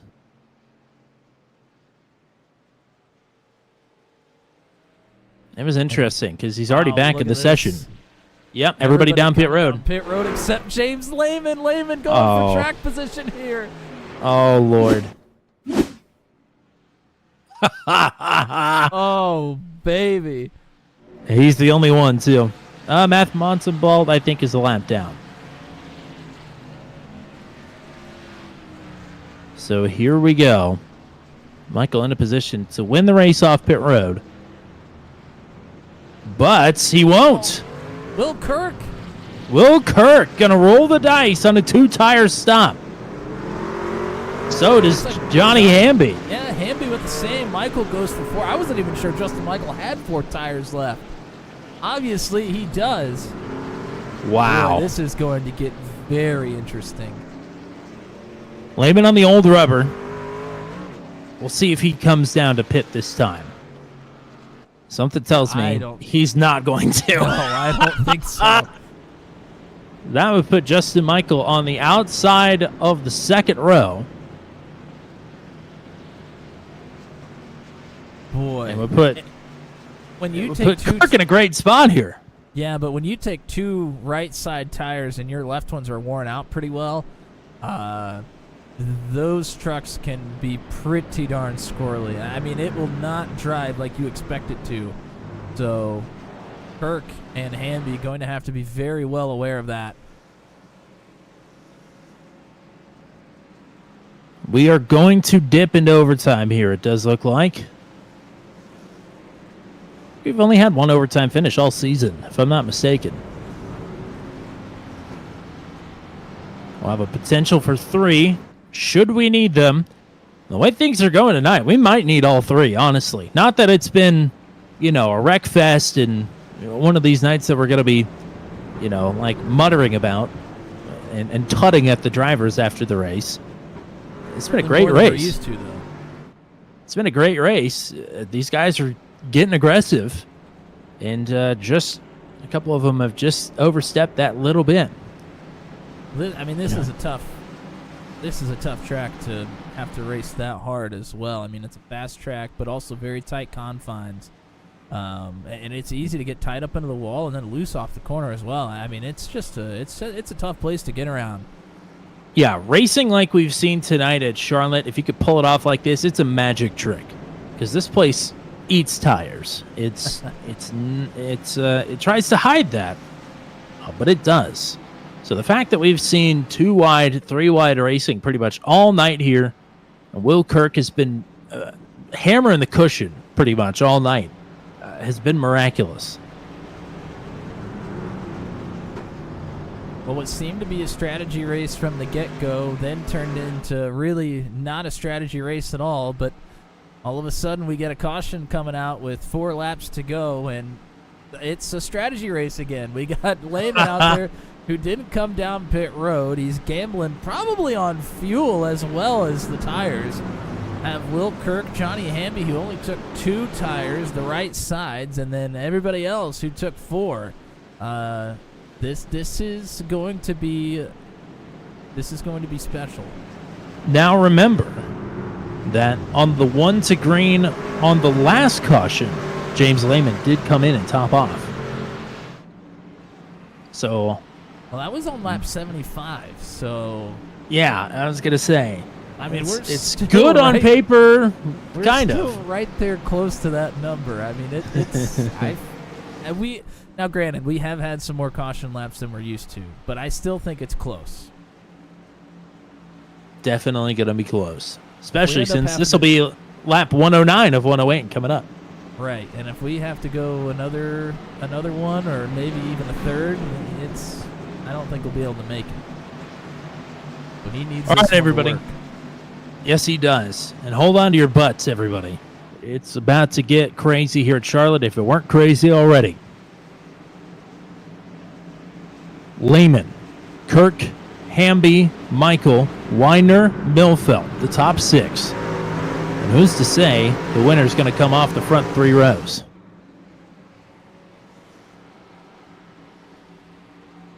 No tires, 4 tires, 2 tires. It's all in the mix here for a win at Charlotte. Backing her way. 2 laps to go. Here goes Michael, not wasting any time. In the grass, we're 4 wide for the lead into turn 1. And Lehman's out of fuel. Caution is out. Oh my! Comes from 155 of Milfeld, who goes spinning into the outside wall with help from Riley Tilton. Will Kirk with the lead. Rob Haynes, Matt Burkhart also get caught up in it. They have meatball flags. I guess Lehman not out of fuel, but the way he was acting he kind of was acting like he was out of fuel down there on the apron. Well, I couldn't tell if he spun his tires maybe because he went, I mean, either that or he just decided to not be competitive and pulled straight down into the grass and down on the apron. I just figured he spun his tires down there trying to get a good start. Either way, we were 4 wide there for the lead. Wow.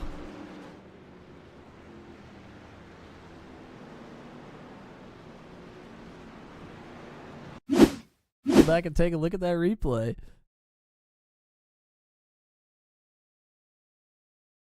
Here's Lehman at the front.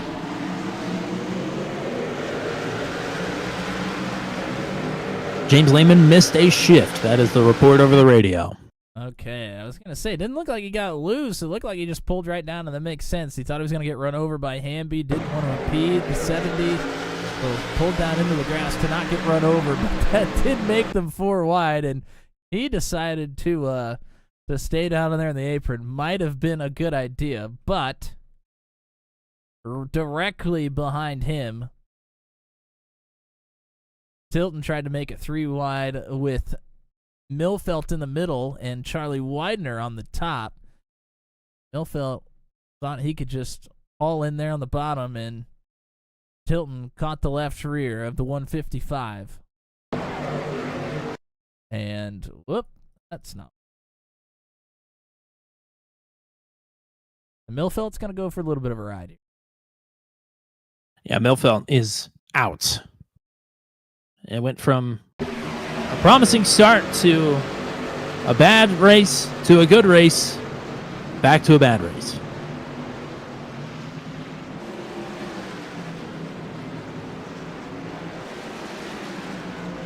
Several people over the radio says I might not have taken enough fuel. Jack Watts, in particular, seems to think he's going to be short. Jacob Gibson trying to stir the pot, saying they may not be the only ones that are going to be short on fuel.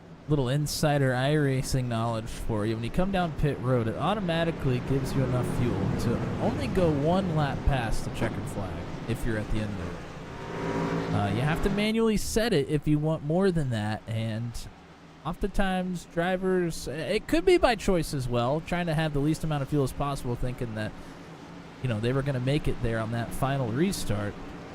But some of them, I'm sure, may have just forgotten to put that little extra fuel in there that you manually have to put in when you come down pit road at the end of a race.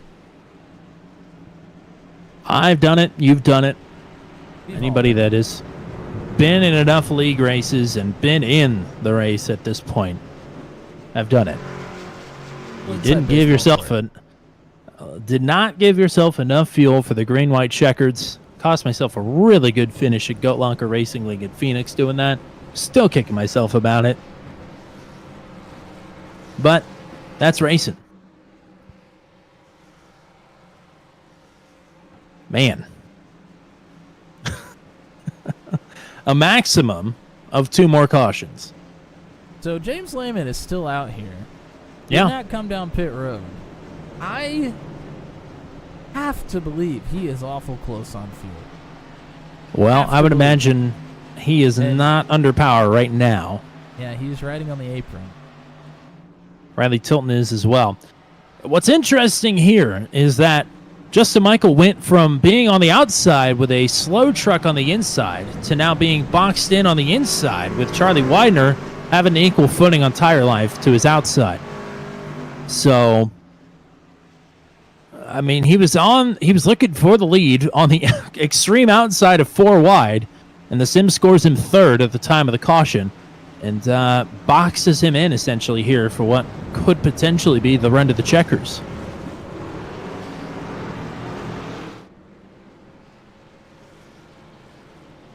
But again, all that doesn't matter if you don't have enough fuel to make it to the finish of the race.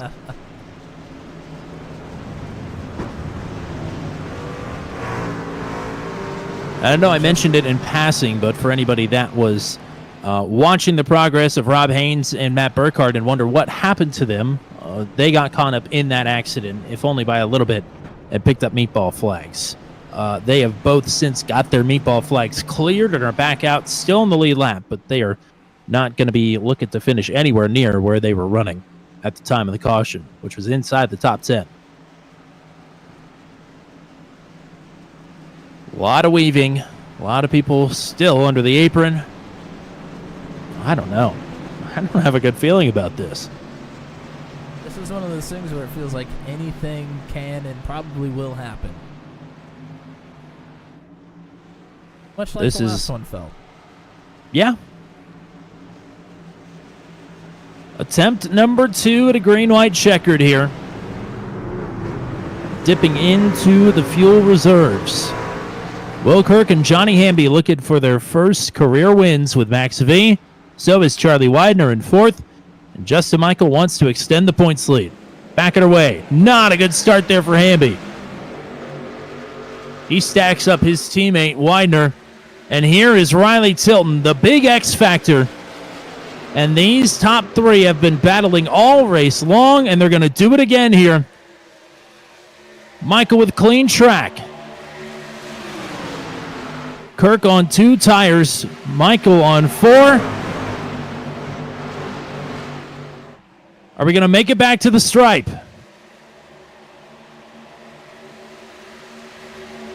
White flag. 1 to go. Here's Michael to the outside. Oh, looks like Tilton might be out of fuel. Tilton's out of fuel. Oh, Widener's going to get turned by Slagle. Side by side for the race win. Kirk on the bottom, Michael on the top. Another photo finish here in Max V at Charlotte. Side by side, door to door, wheel to wheel at the stripe. It's Justin Michael. Michael gets it. 12 1,000ths of a second. Justin Michael is going to eke one out here at Charlotte. And Will Kirk is a bridesmaid again. Ow. That was something. Initially, it was scored across the line as Will Kirk getting it. It looked like Michael was ahead, and he was, but not by much. Well, we will certainly take a good look at Yeah. that one, but we're going to Lot let going on. Justin Michael celebrate another one.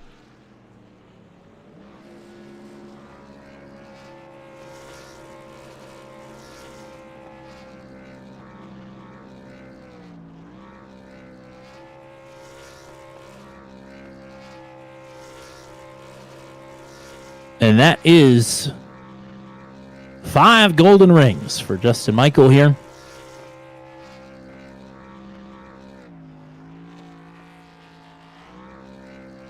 Riley Tilton's going to be disappointed. Ran out of gas there on the final lap, running in third.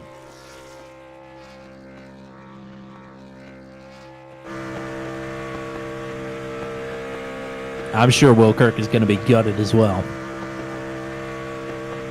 But that was a fantastic race, all the way to the checkers. Yeah, that was unbelievable. I mean, Kirk, made sure that Michael didn't have a lot of room, but didn't put him in the wall. I mean, that was just incredible racing there. There goes the TRD power plant. And we will take a look at everything that happened there in the final lap as much as we can, because there's a lot going on between fuel crashing and the run to the checkers. There was certainly a lot going on, that's for sure. Well, we talked about Hamby not getting a very good start to begin with. I mean, that's what allows Justin Michael to get out into second very quickly. Allows Michael to get clear and really sets up his run to the race win. I mean, that was really kind of the deciding factor in all of this. Michael's going to get that big run there on the outside, out of turn 2. Get to the outside of Kirk. Kirk's still hanging here in tough.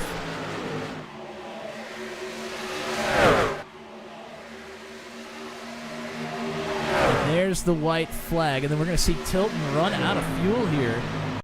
Going into turn 1, he pulls down on the apron.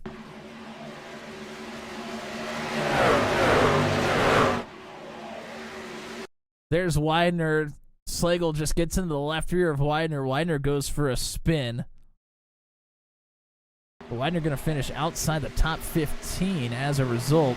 You see a little bit of rubbing going on between Kirk and Michael there on entry into 3.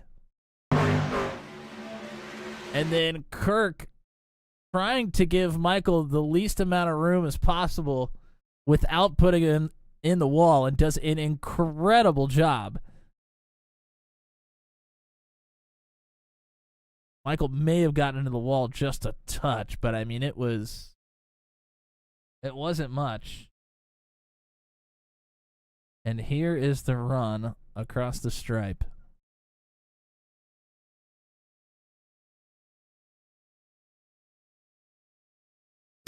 Yee-haw.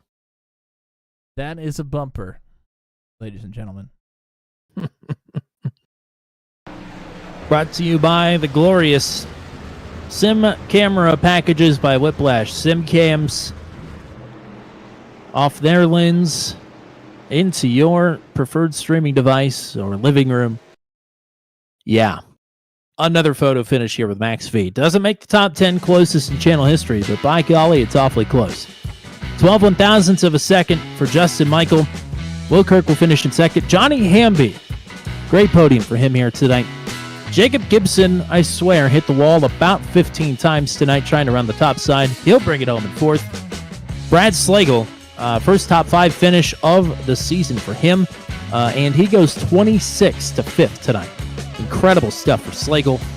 Jack Watts will finish in 6th. James Lehman, oddly enough, I had 7th picked out for Lehman's Mega Money Mania here tonight, so Lehman gets to keep his money.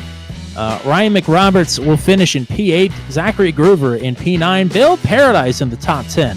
Good grouping there, 8th, 9th, and 10th. Good runs for McRoberts, Groover, and Paradise, especially for Bill. He got caught up in an accident early. So did Scott Patton. Patton was meatballed. He finished 11th. Rob Haynes also meatballed, finished in 12th. Kyle Kesselbach in 13th. Heath Smith, steering wheel at 9 o'clock. Finishes in 14th. Daniel Reese in 15th. Charlie Widener, I'm sure a disappointing P16. Riley Tilton, devastating P17 for him. Last driver on the lead lap. John Pansilla will finish in 18th, one lap down. Matt Montebolt in 19th. Matt Burkhardt in 20th. Mike Milfeld, another disappointing run for him, I'm sure. He's going to finish in 21st. Kyle Manos in 22nd. Michael Van, 23rd. We're in DNF territory now. Wally Turheimer, I think, actually was running at the end of the race. 29 down in 24th. Chris Sargent, 25th. Kerry Cleaver, 26th. George Hendricks. Then it's Chris Voiles and Matt Sisler, the rest of the finishing order. As we will go right into podium interviews here. And since we didn't get to talk to Johnny Hamby last night, figured it's only right to bring him in here on a Thursday night. How about it? Gotta have me once a week or it just ain't right, fellas. That's the quota. That's the quota. And you delivered here tonight. some pit strategy sees you get up front, trying to help the teammate Mike Milfelt open up a pretty nice gap for him. And then all of a sudden, another strategy swing, and this time you stay up at the front. Nicely done. Well, I was just telling Justin, like, I felt like I was I was about a 10th place truck tonight. So I just kept doing the opposite. I just kept doing different stuff. And when me and Mike stayed out, he told me, he's like, I'm going. I'm like, cool. I don't think I can go that hard. I think I need to back off. So I just kind of backed, and he was off and running. Now the cautions threw a monkey wrench in everything. Now after that caution, and we all pitted, and I was surprised that Justin pitted with me a couple of times. And we were talking about that because we were just flying through the field, and I was hoping it'd stay green. I think, honestly, a lot of it was attrition. A lot of guys had some bad luck. A lot of guys got taken out, and I just kept going opposite tonight just to see what I could get done. And at least it worked out. The last restart, I was crap. I really thought I could stay up there. The one when Lehman was ahead and Lehman pulled down, I had to run till that caution came out. But that last restart beside William, I thought I was on it, and I was not. So you know what? I'll take a third all day in this league, y'all. That was a ton of fun. Enjoyed it. Just kind of lucked out and took a lot of different strategies to do it. That's about all I had. Well, that was pretty comprehensive. Matt, do you have a question?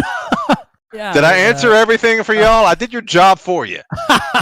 I think you pretty much covered it all there. But yeah, I mean, you nailed it on the head. It's got to feel good to, feel like you were maybe a top 10 truck and to come out with a podium.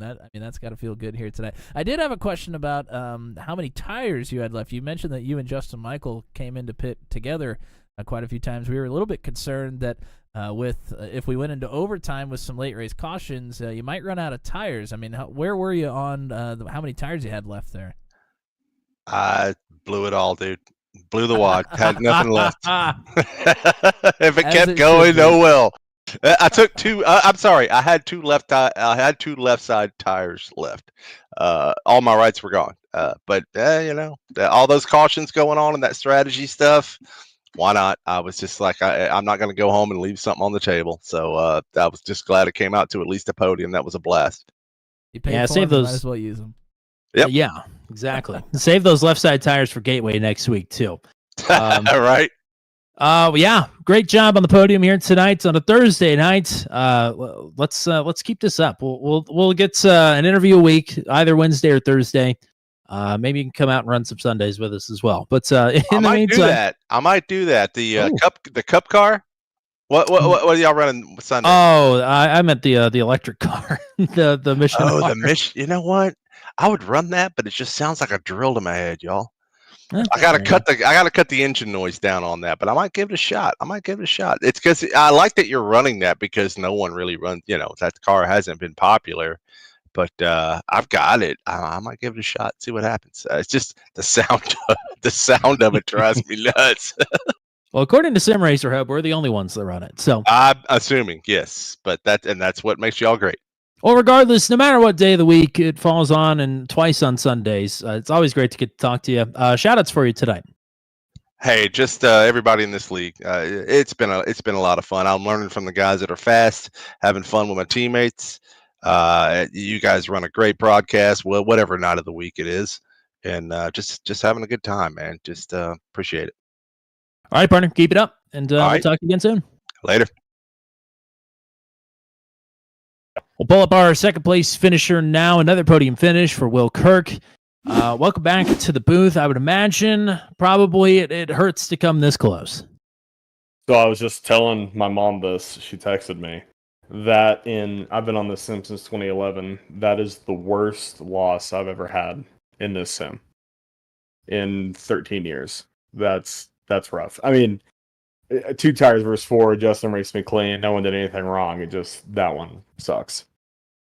And I'm not even sure what really could have gone differently, at least from your end. I would imagine if Johnny may have put up a little bit more of a fight there on that final restart, that Justin may have been hurting a little bit to get to the outside. But, I mean, Justin did everything right, and it seemed like he did everything right there on the bottom there as well. Yeah, I mean, I was just talking to him about this exact same thing, but On the first restart, I hit every shift perfect, hit my launch perfect, hit the line perfect, and he was still a little bit quicker. And going into 3, I hit a perfect line right where I wanted to go, even though I was on 2 tires, but it still stuck. And even though I did all that perfect, he gained like a truck and a half on me. And so going into that last restart, I knew that if he was within a truck length and I didn't touch him or rub him or something, and he was on my outside, it was over. So going into 3 on the back on the last lap, I told myself, I was like, dude, you're not lifting. There's no way. Either you door him and you both wreck, or, you know, you're not winning either way. So I literally didn't lift. I stuck it in, which is not what you should do in 3 and 4 at Charlotte in the trucks, but it was my only chance because he was already on my outside. So if I would have blipped in the center, like I have been all race, especially 2 versus 4, I mean, I would have lost anyway. So yeah, I mean, I've nothing more. I really thought 10 plus trucks were going to take 2 right there with you know, a green, white checkered, and then nobody did, which that sucked because I knew he was going to take 4 because he always does. But I was thinking he was going to restart like 8th, best case scenario. And he restarted right behind me, which was the worst thing that could have happened. So I don't know. I mean, it was a fun race, but nothing against him. He did great. No dirty driving. It just sucks the strategy didn't work because if I take 4, I restart behind him and lose anyway. So, Matt, what do you got? Well, it was a hell of a fight, and you know, going there into turns 3 and 4. I mean, you didn't lift, but you didn't run them into the wall either. So I mean, clean driving from both of you. It was just unbelievable stuff to watch, putting on a show. I mean, you have had a lot of great runs this season. You gotta feel like one's coming your way. yeah, I love the 1.5 miles. I really, really, really thought this was a good one for us. I thought the top 5 was a lock. I didn't think I'd be that close with Justin, but at the end of stage 1, when I was battling him side by side for the stage win, I kind of screwed myself because I put it in my head. I was like, "You're winning this race, dude. There ain't no way you're not." Because I was conserving fuel and conserving tires, and I was still door to door with him. And I was like, "Man," Mitch, he might have been doing the same thing, but I kind of amped myself up too much and. Yeah, I don't know. I mean, maybe one day something good will happen. I don't know. I mean, they're good runs. I need to stop complaining, but it stinks. It stinks. Yep. I mean, another podium. I mean, this was a great race here tonight for you as well. So, I mean, I would keep your head held high and head into Gateway with a ton of momentum on your side as well. Shout outs for you as usual here. Oh, just my mom, Michelle Kirk, and then my Aunt Marilyn. Just always great. James, who I finally really got to kind of race them side by side for the first time in like 6 years, it feels like. So that was a lot of fun. And then, you know, him and Scott and all the admins putting all this on, and you guys again for doing the best thing, the best broadcast product out there. So yeah, and all the drivers, everyone's really been cleaning it up lately, at least I feel like. So it's just a good product. It's just fun to be in. Well, there you go. Well, Kirk, second place here tonight. One is coming for sure. I agree with Matt Williamson. So keep it up. We'll talk to you again soon. Thanks, buddy. See ya. For the 5th time here this season, it's Justin Michael, and I think hell froze over because I think this is your 4th photo finish with Max V, and it's the first time you've come out on top of one. So congratulations. It's about time, isn't it? I'd say so. I mean, crazy race here tonight. I mean, we'll get to the finish, I'm sure, here soon. But it seemed like strategy. You hit every strategy here tonight. The cautions kept coming. At one point, do you just throw your hands up and give up on trying to think ahead in this race? Yeah, you do. I mean, there was one point where I pitted and went back to 20th. I'm thinking that was definitely the wrong move. I don't know why I did that. I'm such an idiot. And then Johnny was back there with me. I'm like, well, we'll see what happens. And we drove back through. I was very surprised. So, I mean, but the rest of the yellows kind of fell when we needed them. Well, Matt, what do you got for your race winner here? Yeah, congrats on the race win, and just take me to that last restart. Obviously, Johnny doesn't get a real good start in the outside. It kind of allows you to get right up behind Will, and it really set the wheels in motion, I feel like. I mean, do you feel like you have as good of a shot if Johnny doesn't kind of slip up a little bit there on the outside of you? Maybe, maybe not. If I think we'd have got a run off of 2 and then maybe went to the inside of Will, and I don't know what would happen then, because I did have better tires since he only had 2. So maybe we still would have won and wouldn't have been a photo finish, but it is what it is. So it was a good finish. I hit the wall there off 4. I didn't think I was going to win after I did that because he was drifting up and drifting up. I even cracked the throttle a little bit, and man, he it stuck for him, and I thought I was going to eat the wall there off 4, and I did like I said, lightly tapped it, but man, that was a good finish. Yeah, Kurt's a good racer. I've been racing him for a long time. So this was great racing all throughout the night. I think what's going to get a bit overshadowed, especially since he ran out of gas on the last lap, but you and Riley Tilton were going rounds there as well. I know you and him were talking over the radio. He'd blocked and double blocked and triple blocked. You make a little contact, and you said, "No, that's just good racing," and it was fantastic to watch. yeah, he was going for his first win. I mean, I don't blame him for it, but in the same respect, I also don't give a lot when I'm out there, especially with that many to go. And so if I don't know if he had made the wrong move, I wouldn't have lifted, and we both probably would have wrecked. But no, I'm not going to blame him going for his first win. I mean, it's fine. And why did your eyes go there when all of a sudden Scott Patton is pointing at you the wrong direction coming out of turn 4? Yeah, I just held on, and it's like, oh, I mean, I think this race is about to be over, and they all went up the track. So it's like, oh man, that was scary. I think I drove through the infield, and the truck didn't drive right after that. I couldn't find speed, and I guess it was just the new tires for me. I didn't have any speed at all. I guess that's what it was. But I thought I got some undercarriage damage or something driving through the infield, but after about 6-7 laps, it finally came back to me. Well, something went wrong for everybody here tonight throughout the night, but eventually things start to go right for a few drivers, and no more right than you up top here tonight for win number 5 on the season. Congrats. Shout-outs for you as usual.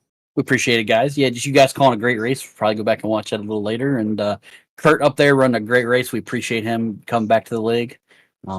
So good racer there. So everybody out here did a good job tonight. Riley did. Good job for Johnny getting 3rd there. Scott out there patting pace for painting the truck, and everybody out there at Twitch watching my stream tonight at Floorboard Deep. We appreciate them, and we'll see you guys next week. Where I don't know where next. Gateway. Hey, I got one right. Look at that. All right, we'll see you guys next week, and hopefully we'll be back up here. All right, sounds like a plan, partner. Go celebrate. Thanks, guys. Justin Michael, Scott Patton, both very, very good at Gateway because it's a weird track. Scott Patton especially, I believe, won the Truck 200 race at Gateway, if I'm not mistaken. It was either him or Justin. They were both in it there at the end. But regardless, this was, I mean, not that the racing has been lackluster of late. We kind of lifted off the throttle a little bit, but boy, we were floorboard deep, as Justin Michael would say here tonight. Hard on the gas, crazy race here tonight, crazy finish. Yeah, that was great stuff. I mean, we even had, a lot of these Thursday races, we might have 2 cautions with a stage break. Had quite a few more here tonight, but it was just because the drivers were racing hard, racing close, but nothing egregious. It was great stuff all night long from pretty much the entire field. So hats off to the drivers here tonight, and hats off to everybody that was watching here with us. Hunter Engrab hopped in here. He was watching there at the end. Yes, I concur. Fantastic end to that one. Michelle Kirk, of course, was in here. Yeah, just man, that was a tough one. But one is coming to the number 9. I just have a feeling. Sarah cheering on Riley Tilton, Martha Turheimer, Lance, they're cheering on Wally. D also cheering on Wally. Matt Sisler, unfortunately, was in our chat here tonight. Had a lot of speed there through the middle of the race.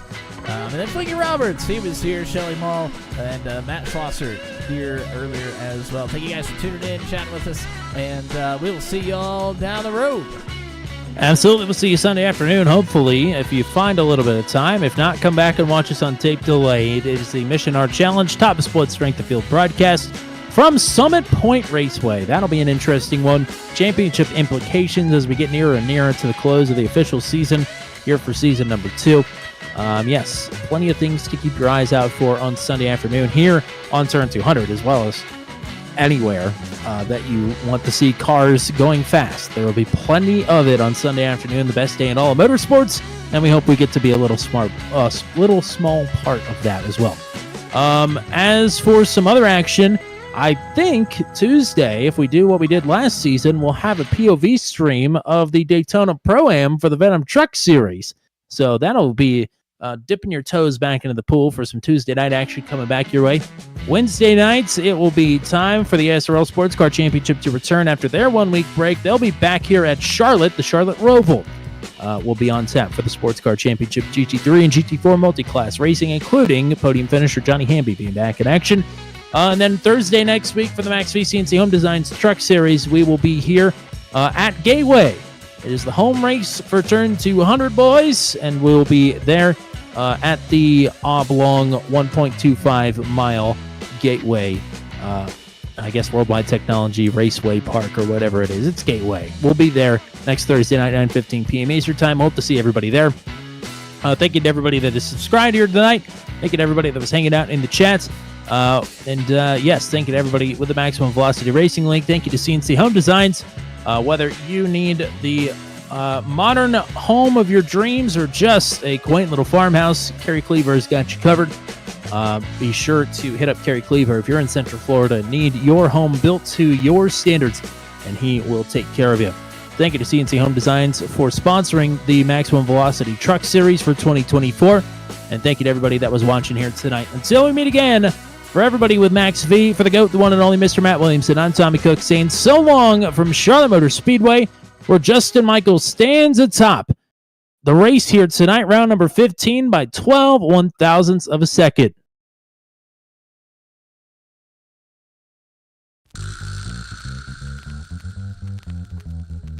This has been a live broadcast on Turn 200. Be sure to hit subscribe and hit the bell to get notified of when we go live next. Thank you very much for joining us, and we'll see you again soon.